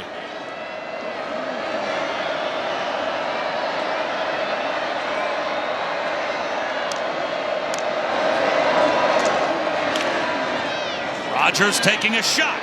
Incomplete for Makai Polk, but flags out. Polk got held as he got to about the 15, maybe close to the 10-yard line. Nehemiah Pritchett looks like reached out and grabbed him, and that may have drawn the flag. It's going to be pass interference against Auburn. Pass interference. Defense number 18. 15-yard penalty. Automatic first down. And Pritchett got his hands up around Polk's shoulders here. Yeah, right there, a little tug on the jersey. It's man coverage, and Polk is their go-to guy. Just ran by Pritchett there. Pritchett trying to get away with one a little bit and slow him down, but when it's up around the shoulder like that, it's so easy for those back judges to see. A touchdown Mississippi State scored in the second quarter. The first touchdown that Auburn has allowed defensively in 8 quarters. And they're looking to go back-to-back here. Play action for Will Rogers. As all day, finds a little check down to Dylan Johnson. Speed to the sideline, and Dylan Johnson steps out of bounds near the 10-yard line. He picks up 9 on first down. Just the implications of a score here for Mississippi State. I mean, it was feeling like the game was out of hand.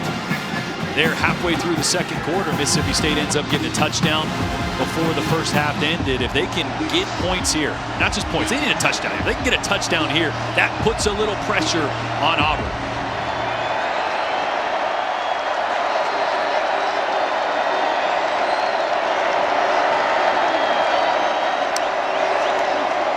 Toss to Woody Marks. Speed to the 5-yard line. It's good for a first down. Out of bounds. Inside the 4 at about the 3. It is first and goal. And Coach Leach has this tossed a little forward so he can still count it as a pass play. But this is their running game. They want to get to the perimeter quickly. Get Woody Marks, get Dylan Johnson on the perimeter. 2 big plays back-to-back for their running backs. And even though Mike Leach's play sheet is about the size of an index card, he's got enough up there on there to dial up.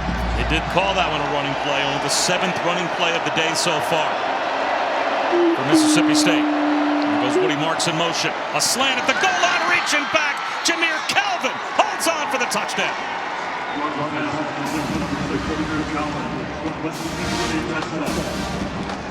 Wow, and what a catch by Jameer Calvin, the transfer from Washington State. Familiar with the air raid system. He's been a big addition in the slot. He's quick, he's shifty, and that is a heck of a catch because that ball on the back shoulder, Rogers had pressure in his face, so wasn't able to get that out in front of the receiver, but a great job by Calvin. And there's that touchdown drive. Now this changes. Puts a little pressure on Auburn's offense here early in the second half. Flags down after the point after goes through.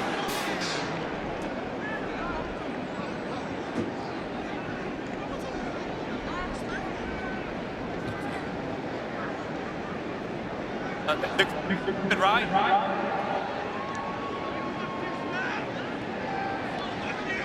Team number 34, 10-yard penalty, retry. So it is a holding penalty against Mississippi State. That actually makes for this kicking game, the extra point a little more interesting, as this will now, for Nolan McCord, become about a 30-yard extra point. Close to 31 yards.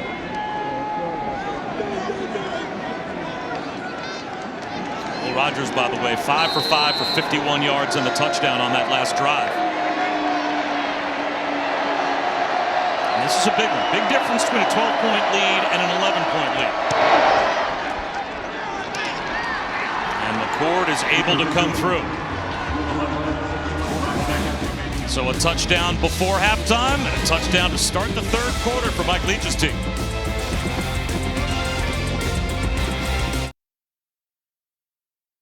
Marathon is brought to you by Duluth Trading Company, clothing and gear designed and tested to do, and Liberty Mutual Insurance, only pay for what you need.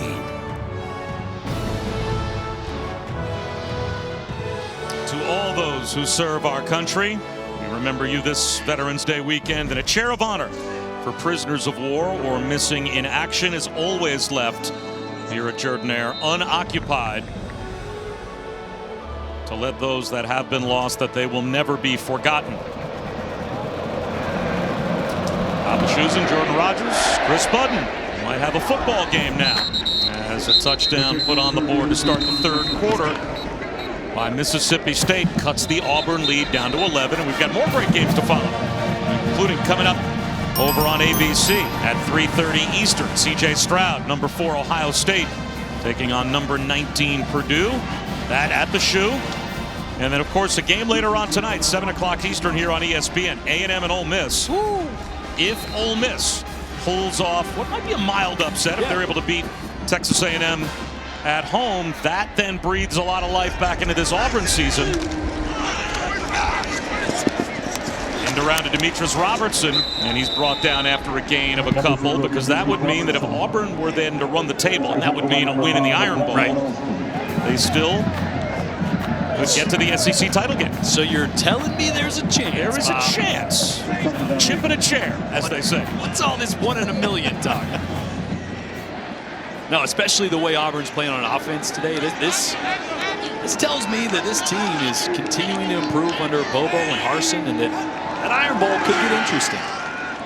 Bo Nix over the middle, reaching up to make another contested catch is Kobe Hudson. That's his third catch of the day, with a defender draped on top of him. And I mentioned arm talent of Bo Nix. Watch him step up in the pocket and throw this on the run. Flicked it.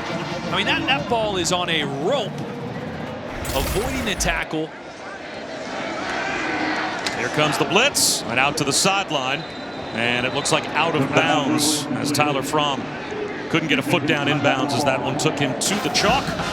So it'll be 2nd down and 10. I mean, doesn't this just show you how much confidence Mike Bobo has in Bo Nix right now? Right? This is a team that really is built to run the football. The strength of this team is the running backs, is the use of the tight ends. But today, this has been the Bo Nix show.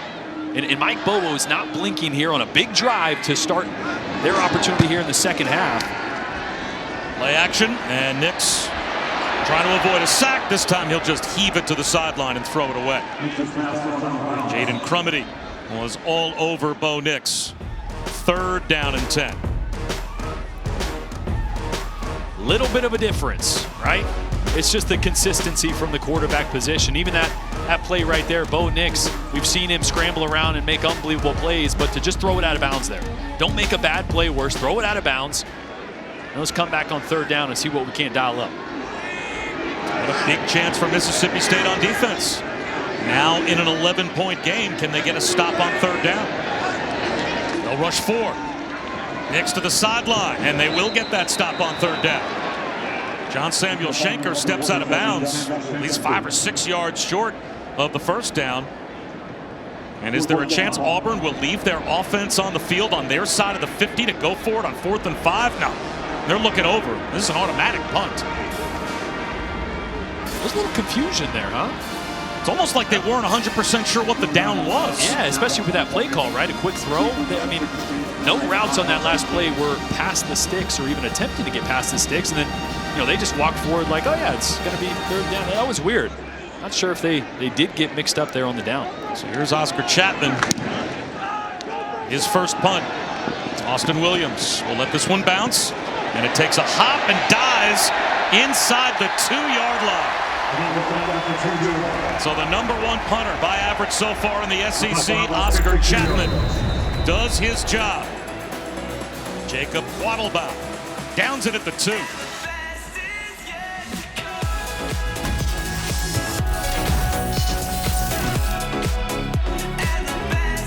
Manning's tonight. You've reached Peyton and Eli. Leave a message. Hey guys, it's Bill. I'd love to come on and inject some energy into the megacast. Call me back. Watch Peyton and Eli. You never know who'll drop by. You can kick off your Week 10 NFL Sunday tomorrow at 10 a.m. Eastern. The Countdown Crew on ESPN and the app. And then Monday Night Football, an NFC West rivalry that just got a lot more interesting. Rams, Niners in San Francisco, 8 Eastern on ESPN, ESPN Deportes, and the ESPN app. Let's get the word that Robert Woods tears his ACL just as OBJ arrives for the Rams. What could get a lot more interesting, this football game with this possession. Mississippi State starting at their 2-yard line. Rodgers out of the end zone, gets it to the sideline. Jaden Walley makes a man miss, and he's got 9 yards. Boy, huge play. And that always, as a quarterback, as a coach, makes you nervous backed up against your goal line there.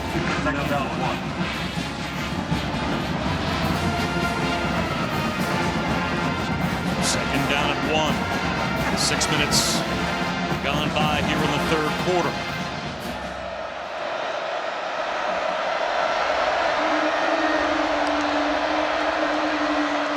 Run it with Dylan Johnson. He is spun down at the 10-yard line, lost a yard.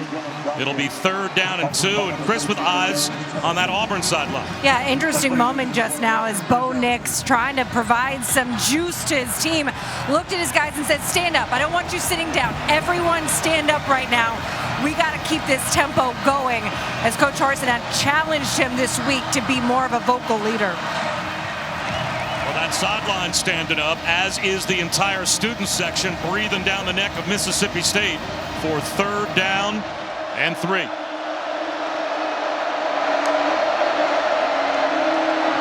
Rogers, incomplete. Makai Polk looking for a flag, and there it is.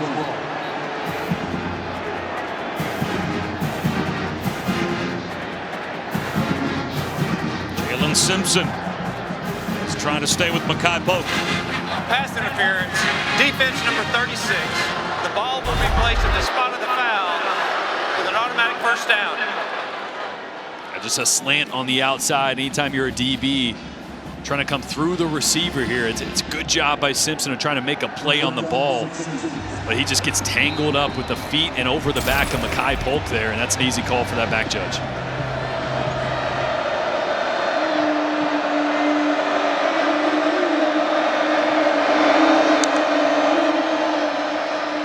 That ball is tipped as they try the wide receiver screen. Kobe McLean deflected the pass. Tell you what, Auburn dialing up a little bit of pressure here. Eric Mason alluded yesterday when we talked to him that he wanted to send pressure from the outsides, the edges. Right? Mississippi State does a really good job of identifying it when it comes from those linebacker positions. That time, Kobe McLean came from outside the right tackle with a little bit of pressure.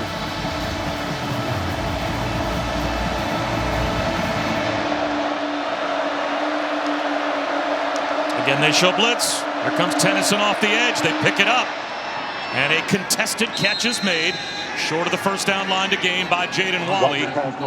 He gets forward progress. It looks like to the 24-yard line. He picks up 8, so it will be third down and 2. And again, Auburn brings pressure. That's what Kentucky fell into 2 weeks ago against Mississippi State. They started bringing 4. That means you only have 7 on the back end to cover. And when you give Will Rogers just 7, that's still a lot of defenders in coverage, but just 7, he really excels. So we'll see if Auburn, it's a third and short here, so I expect them to load the line of scrimmage, but Mississippi State picks this up. Let's see if they keep bringing pressure or not. Play clock at 2, down to 1. They barely get it off. No, maybe they did not. Was a timeout called from the sideline by Mike Leach? Timeout, Mississippi State, their first of the half. With all the crowd noise, didn't seem like the offense and Will Rogers was ready for the play clock about to expire, but the coach was.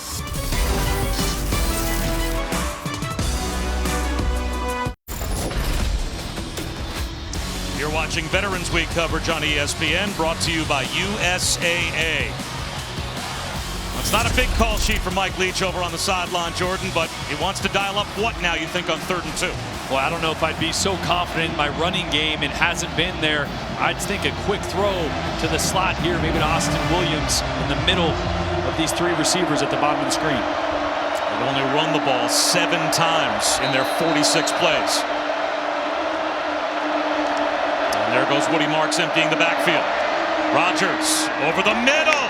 In stride, he's got Ra Thomas. Big third down conversion for Mississippi State. And how calm was Will Rogers? He wants to work to the right first. A little slant swing combination from his running back is Ra Thomas. Slow to get up. Wants to work the right side, then comes all the way back. Doesn't panic.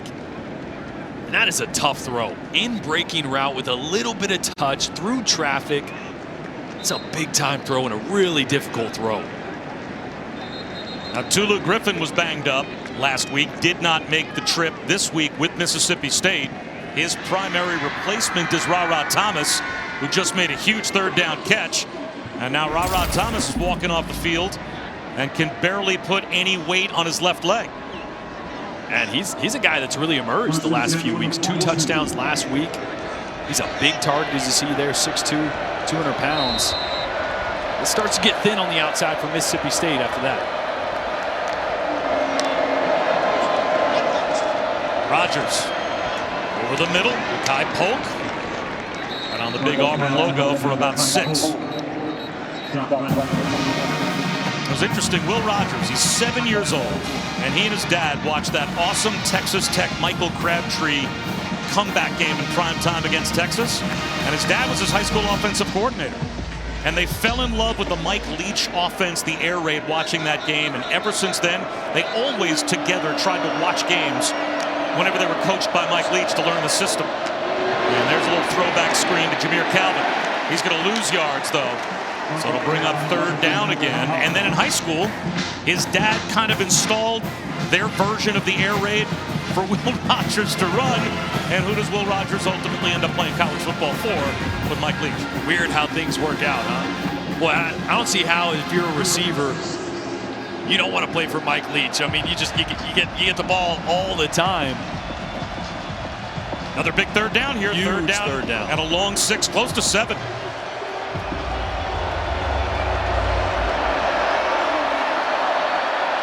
Auburn's brought pressure the last few 3rd downs. Looks like they're going to play coverage here. They're sneaking up, play clock at 1. They get the play off. Rogers well protected. Another shot over the middle. Malik Heath, a catch and run for a 1st down and more. All the way down to the 22-yard line of Auburn.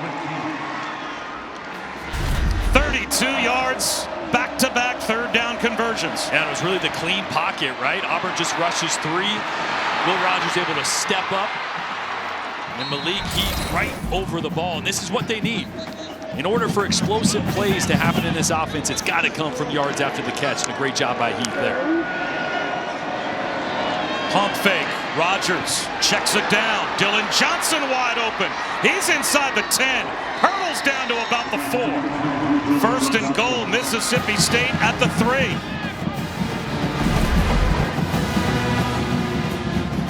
And so Kobe McLean here gets picked by his own guy. Watch the right side of your screen. A little pick play there by accident. Friendly fire, which allows Johnson to have so much green grass out in front of him. Auburn scored touchdowns on their first 4 possessions of the game and led 28-3 late in the 2nd quarter. Rogers looked at his check down. Now he's looking at the end zone. Dumps it off. Front pylon, Dylan Johnson. He's got a Mississippi State touchdown. Has this game completely done a 180 since the middle of the 2nd quarter. What did Mike Leach say early on? Just execute and they can't stop us. But look at the time that Will Rogers has. Buys time, buys time. And Dylan Johnson, back-to-back big plays there. We knew it coming into this. The matchup that you have to watch is the running backs. Getting space. And Auburn, just on these last couple drives, have allowed these running backs way too much green grass to operate in, and that's how they trickle the ball downfield. And now Mississippi State, of course, will go for 2 to try and make this a field goal game. Woody Marks in motion. Rogers under pressure. Down he goes. T.D. Moultrie denies the 2-point conversion.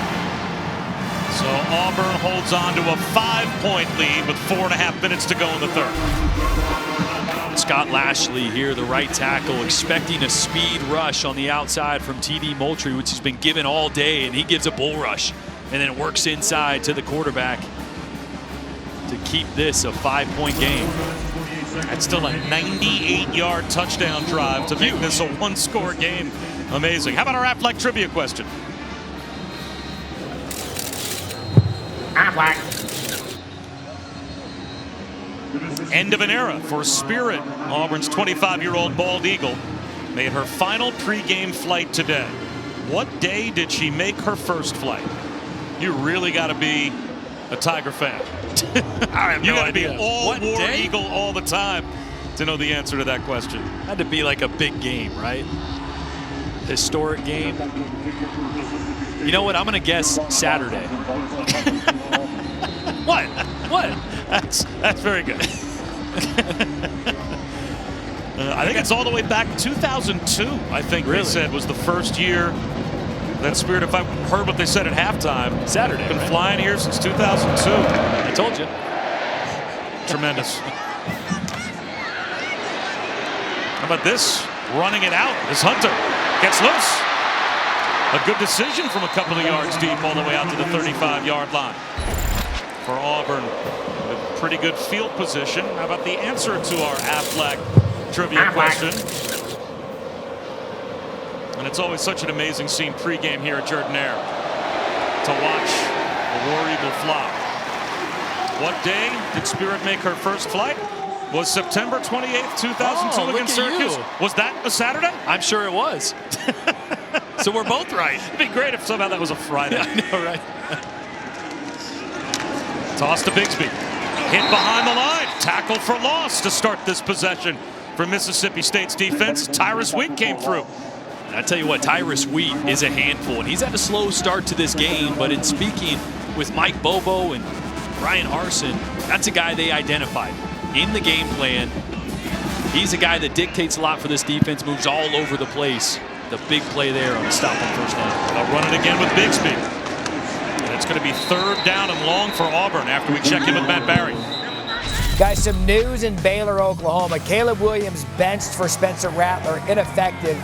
Gary Bohannon, he's been effective this afternoon. And the Sooners are on the ropes. They are down 17-7 to Baylor in the 4th. Yikes. So Oklahoma could see their college football playoff hopes end up on the rocks. Little musical chairs there at quarterback. Could be musical chairs in the standings of the Big 12 as well. 3rd down and 8 now with all the momentum headed towards Mississippi State. Bo Nix, he's going to take a shot. Out in front, drops it in. Javarius Johnson. What a big momentum swinging play that is for Auburn. Did they need that? 46 yards.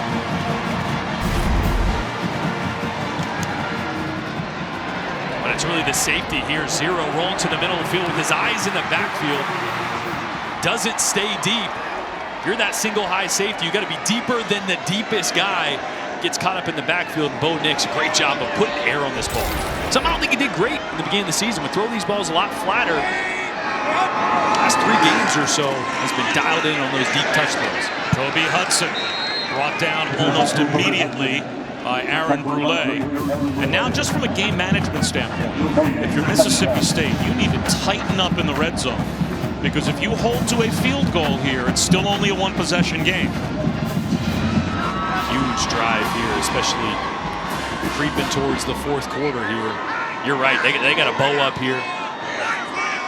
Try to keep Auburn to a field goal attempt. South Ohio.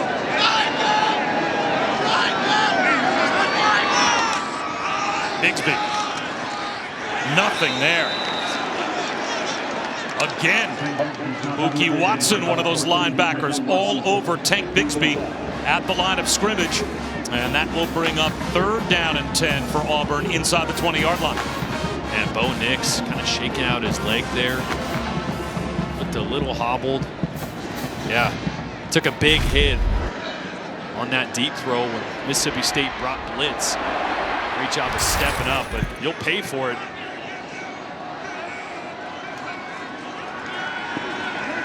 In the pocket here, he's looking for the end zone, floats one, and it's broken up. Robertson, the intended receiver. Emmanuel Forbes there in coverage. It'll be a field goal attempt for Auburn. It's a red zone stop for Mississippi State. And even if Auburn knocks this through, it's an 8-point game. And I think Robertson is expecting this more on a line. Bo Nix put a little air on that one with Emmanuel Forbes trail and gave him time to recover. He throws that one on a line on time. He's got a chance, but Bo Nix limped all the way back to the sideline. Something to keep an eye on. Big kick here for Anders Carlson. 35 yards out. It's blocked! Mississippi State blocks the field goal and keeps it a 5-point game. Special teams so often has hurt Mike Leach's team. Now they make a big play on special teams to help their cause. And I think it was number 93, Cam Young, who Zach Arnett, the defensive coordinators, went as far as to say he's probably the best player on the entire defense. Watch him come up the middle here. I think it's him that gets his hand up and gets it on this ball. Oh yeah, that right arm. Boy, that was a low kick because that hit him almost in the forearm there. Boy, doesn't it just seem like everything is kind of going in the direction of Mississippi State right now? And this game was 28-3 with, what, 6 minutes to go before halftime. Whoever would have seen this coming. Rogers, quick hitter. Breaking tackles is Wally. He's got a first down. I'll tell you who. The Pirate himself. What do you say? Stay the course, right? Just keep executing. They can't stop us. Since that point, that's pretty much what it's been. The largest comeback in school history already accomplished by this team on opening day. This would be, by 5 extra points, the largest comeback in team history, if they're able to pull it off. Final minute of the third quarter.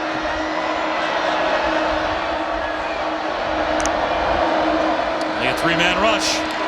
All day to throw for Will Rogers, and he finds Austin Williams. First down to the 42-yard line of Auburn. Let's go down to Chris.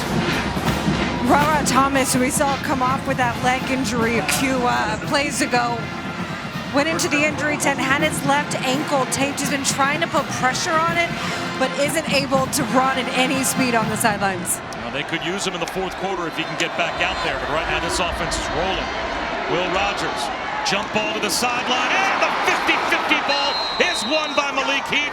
It's another first down, 17-18 more for Mississippi State. Let me tell you the difficulty of this throw, a back shoulder throw from the opposite sideline.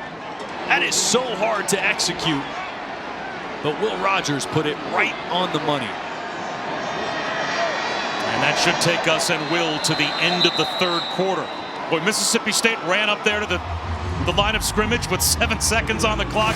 They are desperate to snap the ball one more time. Jordan, this offense right now is on fire. Tell you what, it's getting interesting. The Pirate, Mike Leach, has this Mississippi State offense sailing into the fourth quarter with a lot of momentum.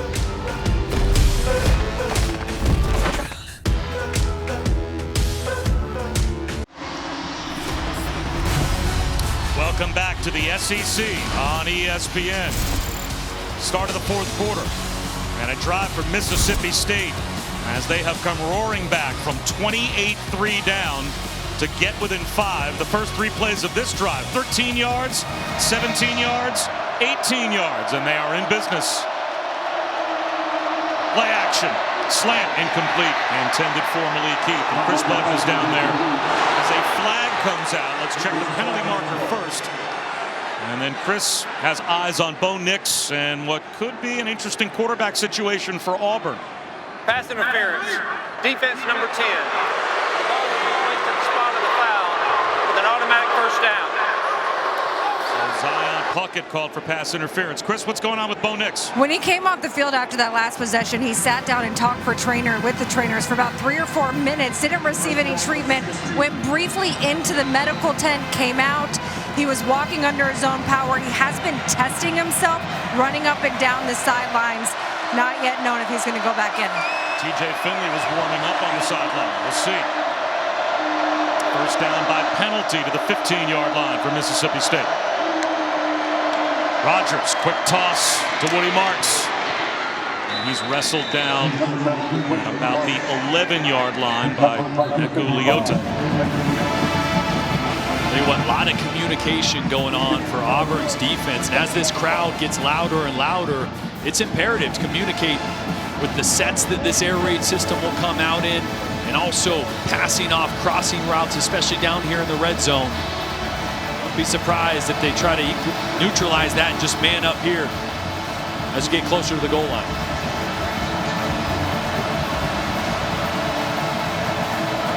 at 7. 2nd down and 5. Blitz off the edge. Back the other way to Austin Williams. Right about at the 1st down line to gain. It looks like it'll be 3rd down and inches. Oh no, they're going to say 1st down. 1st and goal for Mississippi State.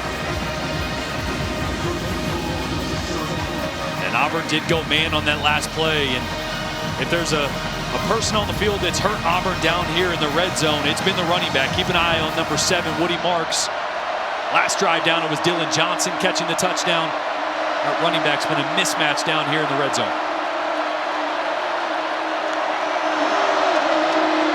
Rogers in the end zone and is good for a touchdown. Makai Polk has given Mississippi State the lead.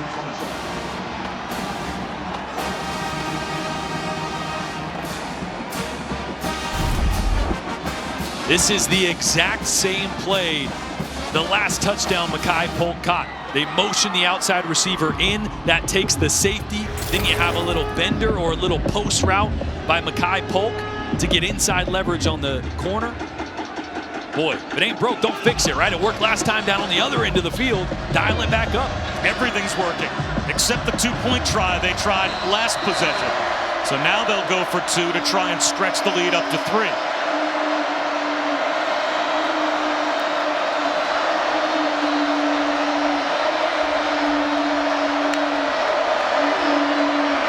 Woody Marks at the goal line. Is he in? No signal as of yet. Mississippi State thinks he got in, and the officials say no. So it's only a 1-point lead for Mississippi State as Ladarius Tennyson saved 2 points with a tackle right at the goal line. Yeah, this is a good call. You're going to see the knee go down right before the goal line, which means just a 1-point lead for Mississippi State here. A lot of time left in the 4th.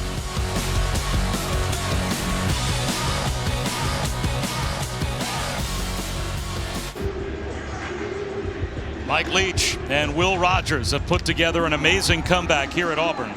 Rogers was 10 of his first 18 for 58 yards. Since then, he is 30 of 32 for 301 yards, and he's hit on 13 straight completions to make this comeback happen. Something about trailing 28-3. Weird. No reason to bring that up. Ruin my afternoon. Let's go down to Chris. So Bo Nix is going to go back out there for Auburn. He is fired up right now, yelling at his guys. When he was speaking with the trainers, he was pointing to his right foot ankle area and saying that when he dropped back, that's when he realized the pain he felt in that right foot ankle area. And that's what you don't want as a quarterback. You're going to pick a side, right? That right foot for a right-handed quarterback is what he's pushing on. That's what you get all your velocity. That's how you step up in the pocket. Keep an eye on that. Hank Bigsby tries to get this drive started. And he runs into a mosh pit at about the 26-yard line for a gain of a yard. Let's go back again to the ankle injury that was suffered on the last Auburn drive for Nix when he stepped up in the pocket here and got twisted by Jaden Crumedy. Now you can see immediately going down to it.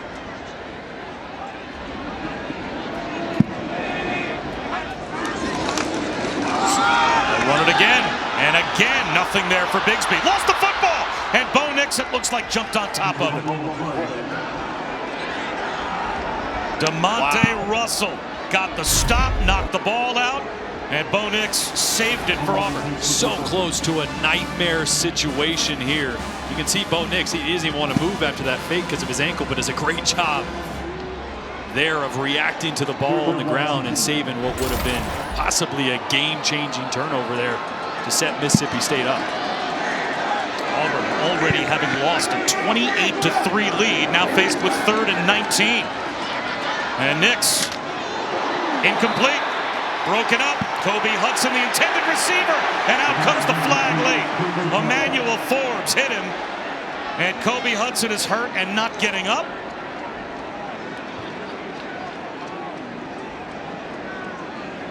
Are they going to say that Forbes got there early? Foul, targeting, defense number 13. The previous play is under further review. And they call targeting on Emmanuel Forbes. And Jordan, I don't know.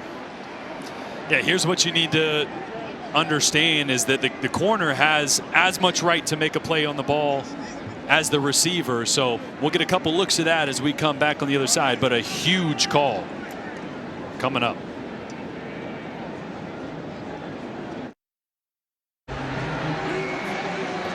We have already heard from the replay booth and the officials on the field. Emmanuel Forbes not guilty of targeting, so he will stay in the game. And Jordan, this was the right call. Yeah, I think when you see this full speed, it looks really violent. So I don't blame the ref for throwing the flag initially, allowing us to take a look at it. But the defender has just as much right to make a play on the football as the receiver does. And that's what Emmanuel Forbes is doing right there. He's breaking on it, thinking he has an interception. And yes, it was a violent collision, but no indicator there for targeting. So the crowd, of course, here at Jordan Air booed when they heard the call, but it was the right decision. And now Austin Williams is at his own 38-yard line to receive this punt from Oscar Chapman. Mississippi State with the lead could get great field position. Wobbly kick. Fair catch called for and made by Williams at the 45 of the Bulldogs. Only a 39-yard punt. More great games coming up, including at 3:30 Eastern on ABC. Heisman hopeful C.J. Stroud, number 4 Ohio State, will host number 19 Purdue at the Horseshoe. And of course, we've got Notre Dame and Virginia later on tonight, 7:30 on ABC. And Washington State, Oregon, with the Ducks. They run the table. Committee seems pretty steadfast that they'll be a college football playoff team. Absolutely, think really highly of them. And I mentioned it earlier, that Ole Miss game. How about Lane Kiffin being the picker on game day today? That was kind of cool. Huh? That's cool. See a coach working through all those game picks. That was fun. I like that. A red-hot Mississippi State offense with their best field position of the day. And Rogers, another hookup to Mekhi Polk. Another first down as they pick up right where they left off. I'll tell you what, it's just been two different ball games from really the last offensive possession that Mississippi State had in the first half to now. It's night and day, and really there's been no pressure on Will Rogers. Right? He has all day to look left, come all the way back right. Anytime you can go sideline to sideline as a quarterback, there's bound to be somebody open.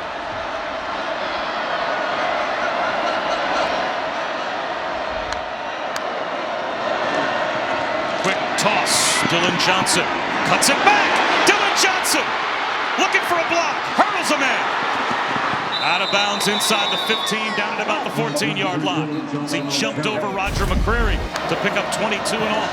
Wow, what great vision. And this play, just a little toss. They've done this all night, all day, excuse me, but the vision of Dylan Johnson to see the defense over pursuing on that.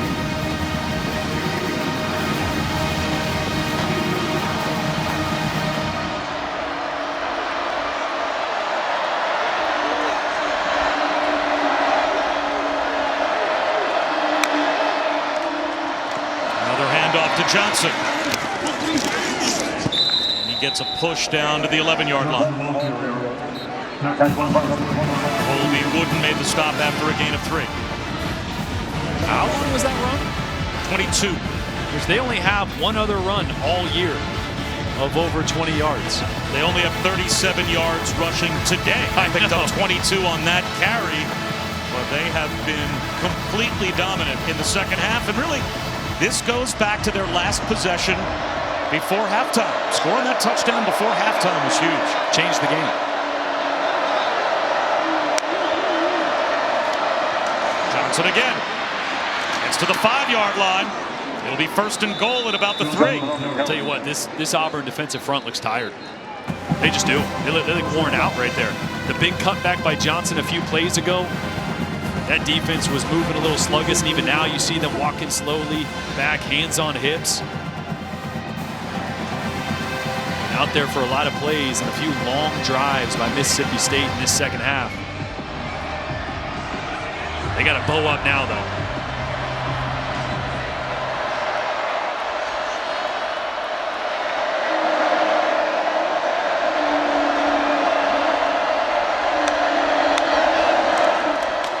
Rogers at the goal line, walking into the end zone. Jameer Calvin with another Mississippi State touchdown. Will Rogers is just, he's unconscious right now. He's playing at another level, and actually this one, he changed the route at the line of scrimmage. He saw man coverage out there. He makes a little signal to his slot receiver going, hey, you got some room out to the left outside of you? Let's just take that. Quick, easy throw at the line of scrimmage. Look at this signal right here. Yeah. Hey, he almost points. Hey, go that way. You got man coverage. Use all that space out there. I mean, he's just in complete control of this air raid offense. And this is the version of the air raid that Mike Leach has been building, and you'll see in it in full force right now. ESPN College Football is presented by Marathon, driven forward, and in part by Progressive Insurance. Save when you bundle auto, home, or motorcycle insurance. Visit progressive.com. As we honor our veterans today, we also want to honor one of our own at ESPN, Joel Crowning. He's our audio technician down here at field level. He served in the Army for 8 years, part of the 3rd Ranger Battalion. He also served at Operation Desert Storm. Thank you so much for your service, Joel.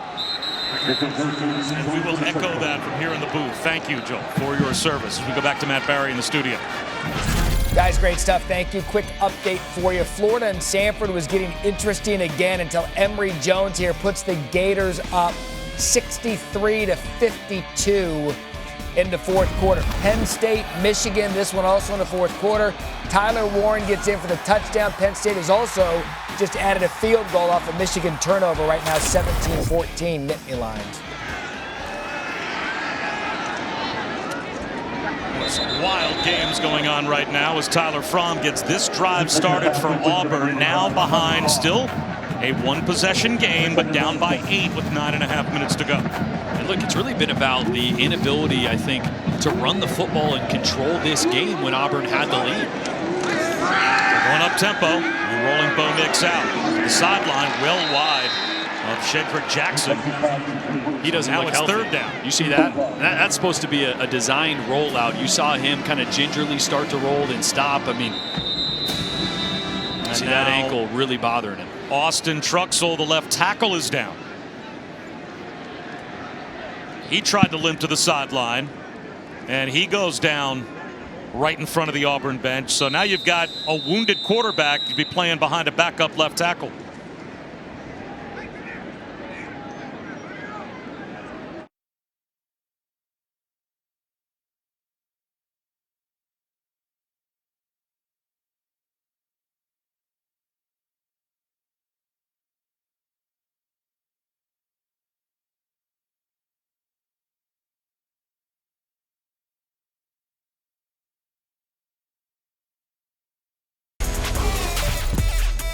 We are back with today's hardest working player, brought to you by Duluth Trading Company. And Jordan, Will Rogers had led an amazing comeback.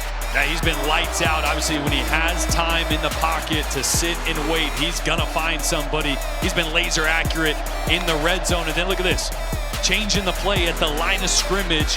He's got full control over this air raid attack.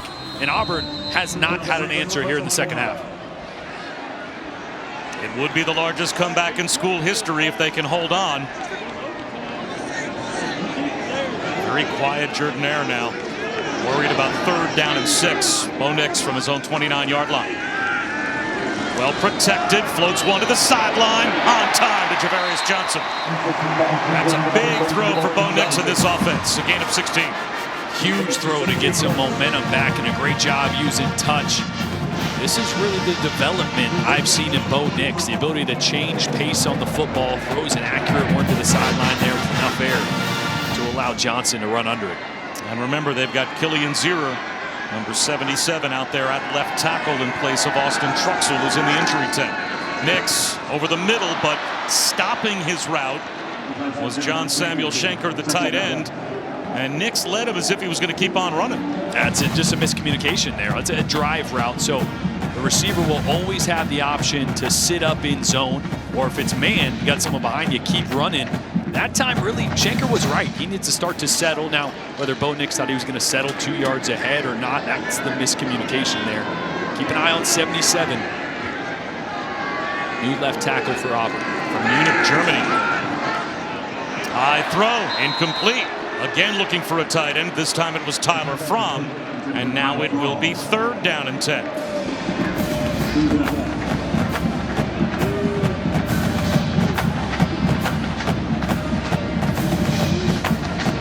Again, if you're just joining us, it was 28-3 Auburn with 6 minutes to go before halftime. 33 unanswered points for Mississippi State. And that puts Brian Harson's team in a hole. Here's Nix on 3rd down. Bobbled and dropped. Demetris Robertson had it in his hands and could not hold on. He was hit by Jalen Green, but it looked like that ball was coming free, that he had dropped it before Green even got there to make the hit. Yeah, this is a little bit of what they used to call it, alligator arms, right? Robertson a little nervous there, and rightfully so. This ball is too high for Bo Nix. It's obviously still catchable. That's tough for a receiver over the middle, knowing he's going to take a hit. You'd love him to trust it, come down with it, but the throw just a hair off made that tough on Robertson. So Chapman to punt again. Big punt. Chapman a jump pass into traffic, and it's broken up. Auburn tried the trick play. They tried to steal the possession back, and Mississippi State was ready. Jalen Green broke it up, intended for Luke Deal. Didn't we just see this same fake punt out of LSU last week against Alabama? A little jump pass. But I tell you what, when it's 4th and 10, that's tough, right? If it's 4th and 3 or 4 or 5, but the jump pass has got to pick up 10 yards there. Mississippi State never fooled. They were sitting back waiting for that one. And is that not code kind of read between the lines for a coaching staff saying, I have no belief right now that we can stop that my defense can stop this offense, so we have to try and steal a possession back? You're absolutely right. And they might be right. Let's see if the Auburn defense can get a stop as Mississippi State starts in plus territory. Rogers, he's going to take a shot on 1st down, right between the hash marks. He's got Jaden Wally, and right back into the red zone for the Bulldogs. I mean, at some point, you really got to adjust the scheme on defense, right? You're going 3-down rush, 8-drop in defense, but when you're not getting pressure on Will Rogers, he's waiting. And he's been so accurate with the football. Watch this. Look at this pocket he's working with. Just the ability to step up and calmly find his receiver downfield. If I'm Derek Mason, I feel like I got to put a little more pressure on Will Rogers, force the issue a little bit. 8th consecutive game where Rogers has thrown for at least 300. He's over 400. And now the pocket collapses and the ball pops out. There's a scramble for it. Who's got it? It looks like Mississippi State with Derek Hall knocking it out of the hands of Will Rogers. At the bottom of the pile, though, that's going to be Cameron Jones, the left guard. He's got the football. Yeah, they did bring pressure on that one. Derek Mason actually bringing the corner blitz from the opposite side here. As you see the corner running into the screen, Roger McCreary. Derek Hall is able to get across the face and get a hand on that football. That's what you got to do, though. I feel like you got to amp up the pressure on Will Rogers, force the issue a little bit. Try to come up with a stop. Here comes the blitz off the edge. And there's another sack.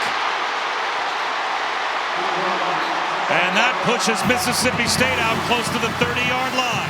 T.D. Moultrie buried Will Rogers. And now it's 3rd down and a mile. Oh, and it brought a little pressure there, but that was just T.D. Moultrie winning his one-on-one matchup with the right tackle, Scott Lashley.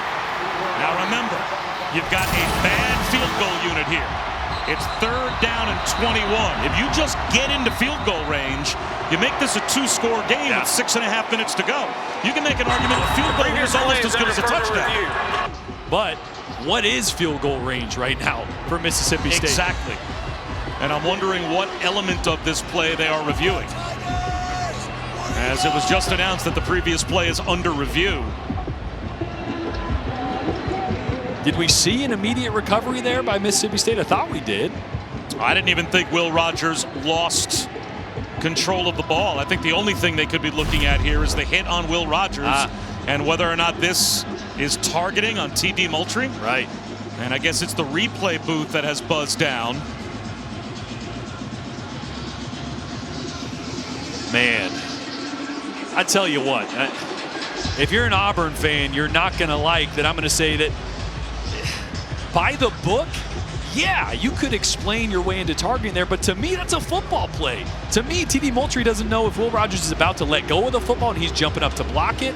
Just so happens Rogers doesn't release the football. I mean, well, again, targeting the indicators. You need that launch.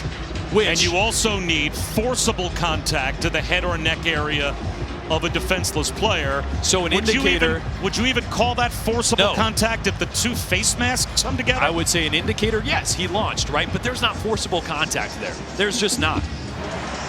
That's a football play. He launches, yes, but he launches because he thinks the ball is going to get released, and I don't think there's malice there.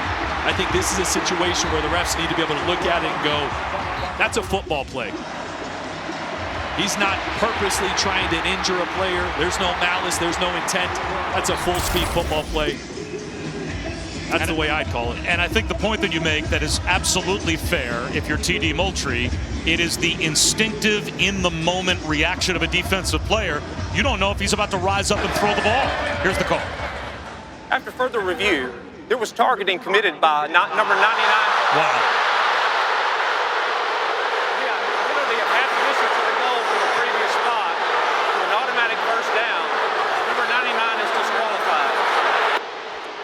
You know, there have been some moments in this game where the crowd has booed a call. Yeah. And we have defended the call and said the right call was made. If I am sitting out there at Jordan-Hare and I'm an Auburn fan right now, I'm booing right along with the rest of the crowd. Absolutely, especially it's such a game-changing call. It's 3rd and forever. Mississippi State has a bad field goal kicker. Again, can you justify by the book calling that targeting? Yes. But this is why we take time to look at it, isn't it? This is why we're human beings looking at it going, well, you know what? I think that's where you can go, there's not intent. There's not enough forcible contact. I think that's one where you just have to make an objective or subjective call looking at it. As a human being being a ref going, yeah, I mean, by the book, he jumped and there's contact there, but come on. Well, also because the quarterback's got the ball, possibly rising up to throw it. That's the context. You have to look at the context. So that is the 5th first down given to Mississippi State in this game by penalty. And it is now 1st and 10 at about the 11-yard line. New life for Mississippi State after targeting is called on T.D. Moultrie.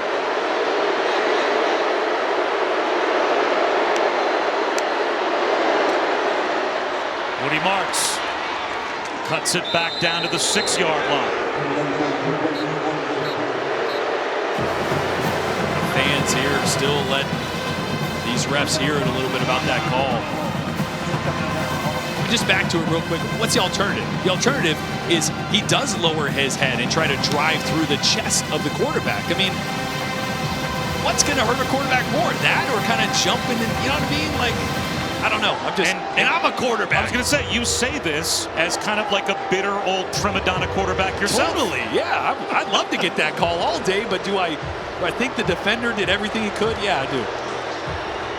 So Moultrie out, play clock down to 2. Rogers takes the snap into the end zone. Touchdown to Malik Heath. And that's just going to make the crowd here at Auburn that much angrier. As with 5:31 to go, Mississippi State, an extraordinary comeback.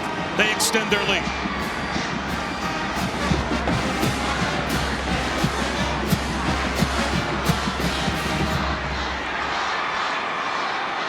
Boy, Auburn just no answer in the red zone to these in-breaking routes. Well, it seemed like a moment ago their pass rush gave them an answer. And new life given to Mississippi State on the targeting call on T.D. Moultrie. And Will Rogers makes it stand up. His 6th touchdown pass of the day. Flags down on the point after attempt.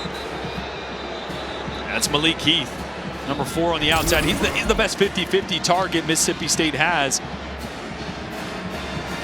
And again, just holding. Offense number 69. 10-yard penalty. Retry. So Quatravius Johnson called for holding. That'll back up the point after attempt again. But Nolan McCord may have won himself the place kicking job just with all of the point afters that he has made today. As he is perfect. And a couple of times now he's been backed up to the 31-yard range to try.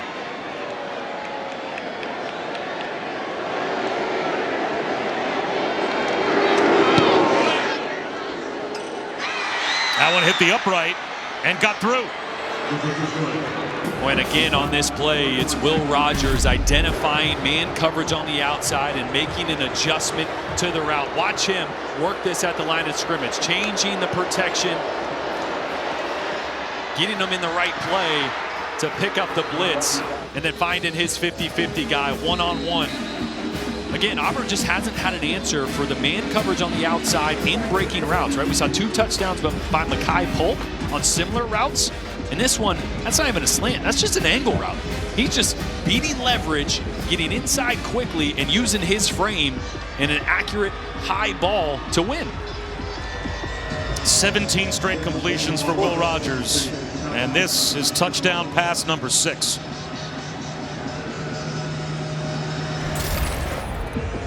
Salt in the wound for the crowd here at Auburn as they get the goodbye wave. It's not over yet. Auburn has all 3 timeouts and 5.5 minutes on the clock, so they certainly have enough time to get the ball twice, but now no margin for error. They need the ball twice, probably at some point in there an onside kick recovery, and they need a couple of touchdowns. Hunter from the 5. Flag down as he's out to the 35-yard line on the return.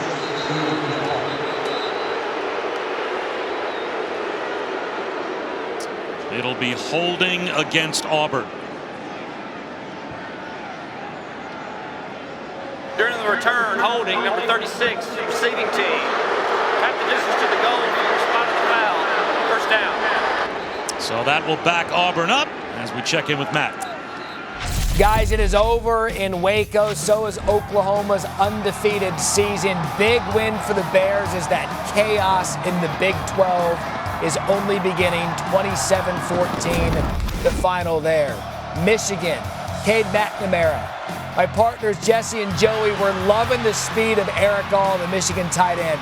Look at him outrun the entire Nittany Lions defense. Right now, 21-17, Michigan. All right, Matt, thanks very much. And juking his way out to about the 13-yard line or so is Sean Shivers. You know who's chest bumping right now? After that win by Baylor over Oklahoma? Everybody in Cincinnati. Yeah. Right, that's one more team lurking behind you in the college football playoff rankings that could conceivably jump up over you. Well, that probably is no more as Shivers picks up a first down. It's a good job starting a couple quick completions to get this drive going.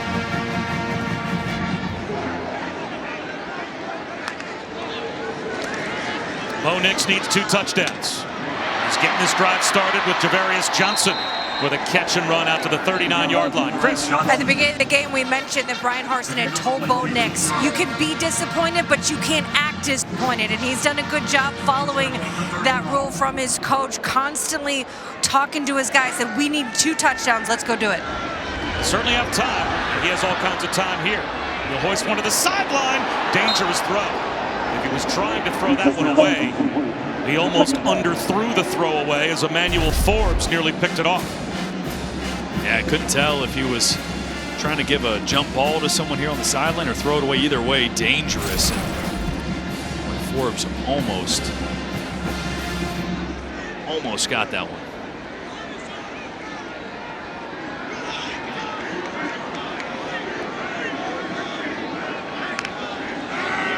Nix on 2nd down and 10. Again, he's going to hoist one to the sideline. That one right down the chimney. Drops it into Kobe Hudson. And now Auburn in business. They'll go hurry up. By the way, if you're looking for Miami, Florida State, that is on the ESPN app. It is available to you beginning now. And we'll get there as soon as we are done between Mississippi State and Auburn. Nix takes a shot down to the 10-yard line. Incomplete. Looking for Kobe Hudson. Well, I tell you what, they're going to have to start pushing the ball downfield, as you're seeing. A really good job being done by Killian Zierer, number 77, the left tackle for Auburn. He only played 1 year of high school football. His first start this year was against Auburn, so not a guy that's played a ton of football. Couple plays in a row that he's come off a twist and picked up a block, stayed strong on that left side. Especially important because Bo Nix still hobbled a little bit, not his normal mobile self. Three-man rush. That's the tight end, Tyler Fromm. Stops the clock for the moment at the 26-yard line. Third down at about 5.5. And the clock starts again. We'll go under 4 minutes.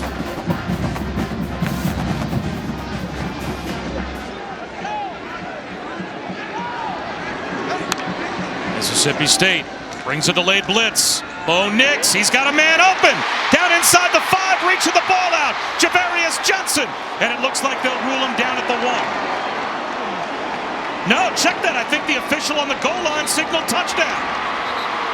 Did he reach it out and break the play? And the officials say yes. So with 3:43 to go, there's the first touchdown that Auburn needs. Great effort by Johnson here as he's going down to reach that ball out. Does indeed. Looks like he has it. Also really well thrown ball and good identification from Bo Nix to find the man coverage matchup. And Johnson's your burner. He's your go-to guy. And Auburn, when they needed to, they answered. Now they're going to go for 2 now. Normally you wouldn't do that. Normally if you need a 2-point conversion on one of the 2 drives, you'd kick the point here and keep the game alive as long as you can. The ruling on the field is a touchdown. The previous play is under further review. And now they're going to go to replay just to make sure that Javarius Johnson did break the play. Looked like a good call. I think it is a touchdown, but maybe this gives Auburn a chance to talk over what they want to do here. So this is analytics. This is what the book will tell you to do because they believe, statistics believe, you have a 50% chance of getting a 2-point conversion. And this is a way to give yourself a better opportunity to win the game, not just tie it and go to overtime. As we're looking at the replay, the butt of Johnson goes down. I think that ball did indeed get to the goal line. It was close. Here's the thing, though. If you fail to get the 2-point conversion here, the game is over. Right? It's 3:43 to go. You're still down by 2 scores. Oh, trust me. The old school coaches and everybody that seemingly has some logic would say the same thing as myself, but this is the new wave of analytics. Yeah, I like the analytics, and I certainly understand it when you are down 14. When you're down by that extra point, you have to get a 2 with at least one of the 2 scores to have a chance. After further review, the ball carrier was down just short of the goal line. Ooh. It'll be first down at that spot. Boy, well, the crowd here is they can't catch perplexed. a break. Huh? Yeah, they just feel like nothing has gone their way. So they're going to put the ball at the 1-foot line, and this, if nothing else, is going to force Auburn to run at least one more play. Yeah. Oh, I mean, that's about as close as you can get without saying the ball's in the end zone when he's down. But now it's 1st and goal at the 1-foot line. Don't overthink it, right? QB sneak. Of course, are you going to do that with your quarterback that now is not pushing off one of his legs as well as normal?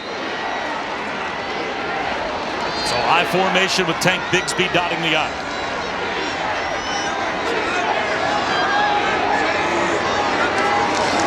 They'll give it to Bigsby. And second effort. It looks like he may have gotten in. Yes, there is the Auburn touchdown.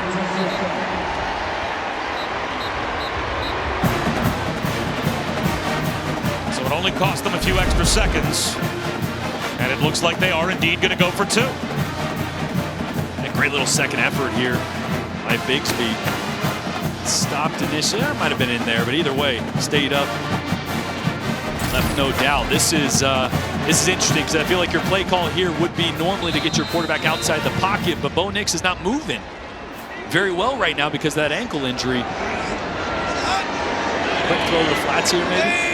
You have to have it. Nix on a rollout.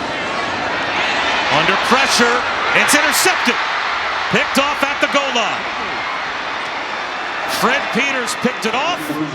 And with 3:37 to go, failing to get the 2 here if you're Auburn means you're still down by 2 scores. And that was why I was first guessing going for 2 there, because if you kick the extra point, you keep the game alive. Totally. The analytics will tell you got to get it once at least, you know. I agree. Extend the game if you can. This is the play call I thought they would do, but obviously Bo Nix doesn't have the speed he normally does to get to the edge there, and he's just trying to make the play at the end.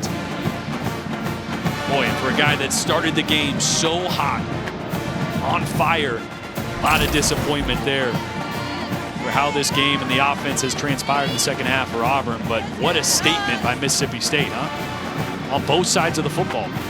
Well, now if you're Auburn, you have to go for an onside kick because now you need the ball 2 more times in the last 3.5 minutes because you failed to get the 2 after the first of the 2 touchdowns that you needed.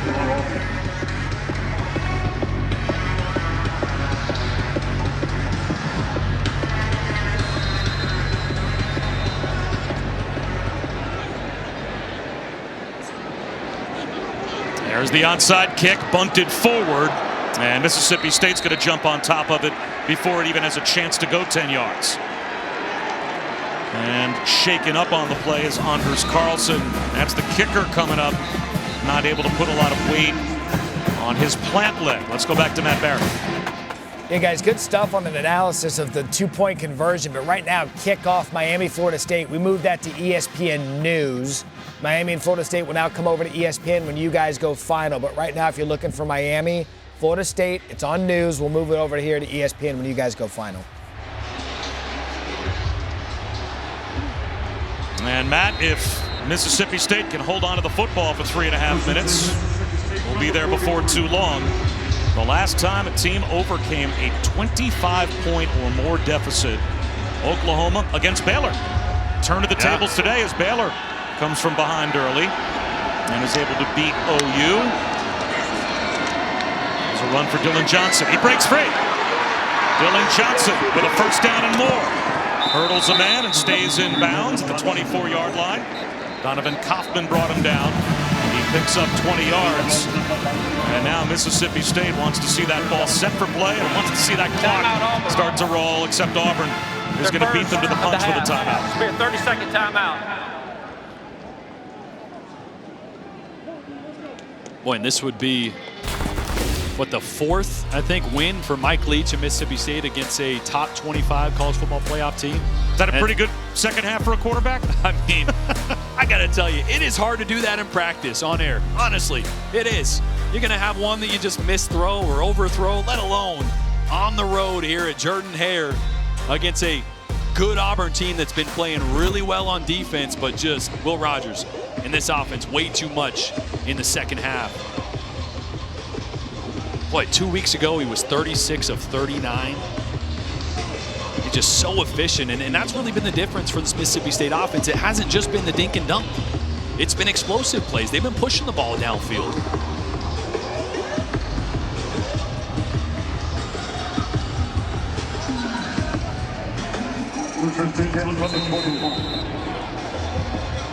Will Rogers also signed a name, image, and likeness deal with a Starkville barbecue place. So every Thursday he could feed his offensive line. Hand off to Dylan Johnson. And this time he's brought down near the line of scrimmage. Got to keep those big boys happy. That's it. And they call another timeout, Will Auburn, so a chance to take a look at Will Rogers' day. Helped out by those guys up front, protecting him that he feeds all the time. A ton of great protection all day when you give Will Rogers time. He's going to pick you apart. Making plays, making adjustments at the line of scrimmage is really the development of him from year 1 to year 2 in this air raid system, changing protections. You didn't see that at all last year. Not even a lot in the beginning of the season, but he has full control of this offense and too accurate. and his receivers on the outside made plays. I'll tell you what, Chris had an interview or mentioned what Leach said earlier in the game. I'm going to come back to it. He said, look, he was telling his team, his offense, if we just execute, they can't stop us. We don't need to do anything special. It was 28-3. We don't need to score 3 touchdowns on this next drive. Just keep executing, and it'll take care of itself, and it did. Well, you made the point as well when it was 28-3, that if Mississippi State can get that touchdown before halftime, just the mental effect on a team running back in the locker room off of a touchdown, seeing 28-10 on the board rather than 28-3. Huge, right? I mean, even if they come out after not scoring before halftime and score that first half, it's a completely different game because they got the 2-for-1 there. Woody Marks caught behind the line of scrimmage by Derek Hall. Ryan Harsin will call his final timeout. Timeout, Auburn. Their third and final of the half. 30-second timeout.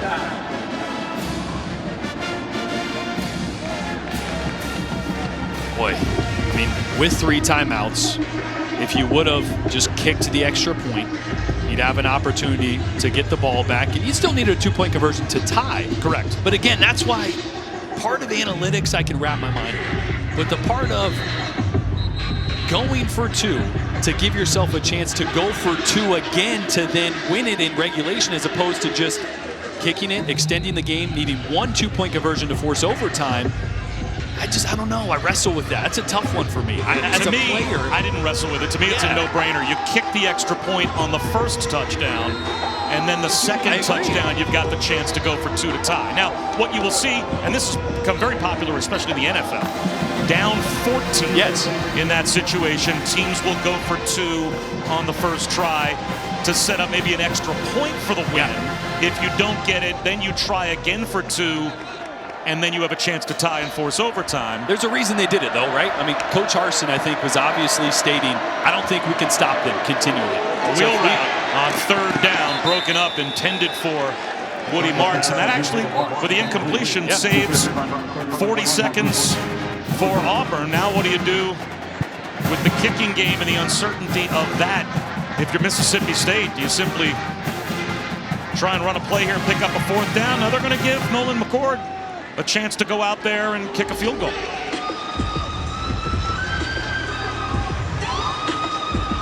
And this changes things a bit too, because if he knocks this through and it makes it a 12-point lead, well, that takes the field goal out of play for Auburn. Yeah. It's from 40 yards out. Plenty of distance, hits the upright. So all the extra points have found their way home for Nolan McCord. But when Mike Leach wants 3, he still has not been able to find solutions in his kicking game. I think he's still going to hold those tryouts next week. Well, a tough situation. Nolan McCord got put in last week at the end of the game, cold off the bench to try to kick a game-time field goal.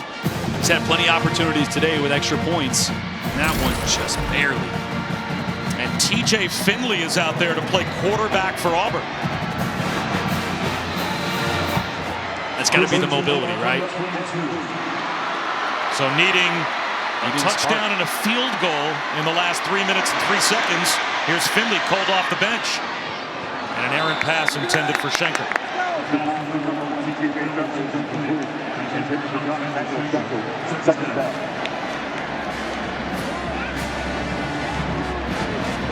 Maybe a little bit of a spark, a little bit more mobility possibly. Anytime you have an ankle injury like that, like Bo Nix does, it gets stiffer and stiffer the more the game goes on. It may not be like overtly painful, but the ability to move on it becomes really difficult. You can see that last drive for Nix. So not a huge surprise. Finley's in here to try to give a spark.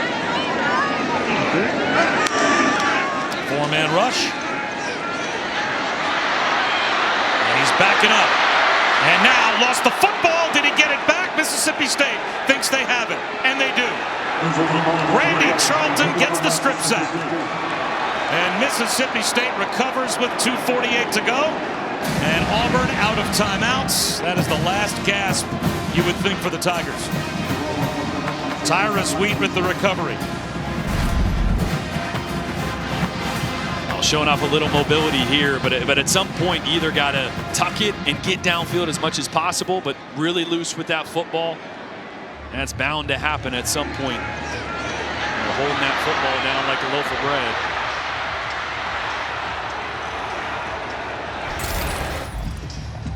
bread. This is going to be a really tough pill to swallow tomorrow for Auburn watching this film. He's so good in the first half on both sides of the football and just completely broke down in the second half.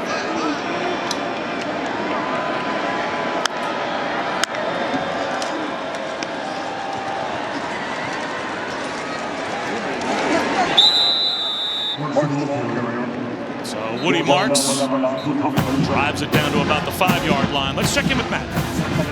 All right, guys, Florida State on the board. Jordan Travis, a quarterback keeper. This game over on ESPN News. We'll move it over here to ESPN. A couple of other updates for you. Tennessee has taken the lead on Georgia, and the Buckeyes are leading Purdue.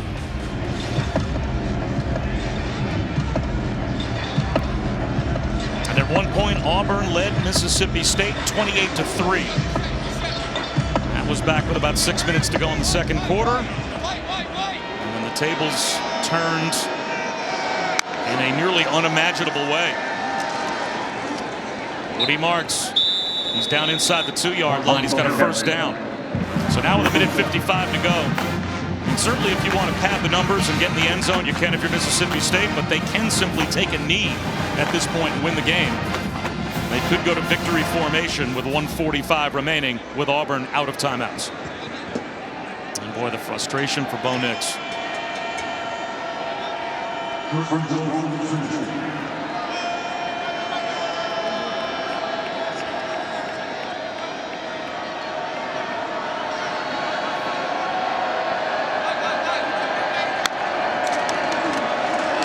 Marks again, and he is knocked down again.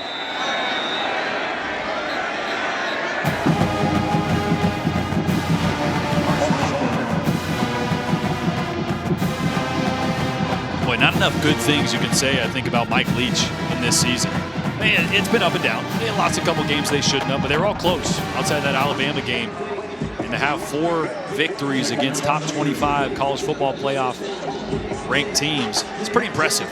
I mean, that guy does not disappear in big moments. He always has his team ready to play. And he's proven he's never out of it. Doesn't matter what the score is.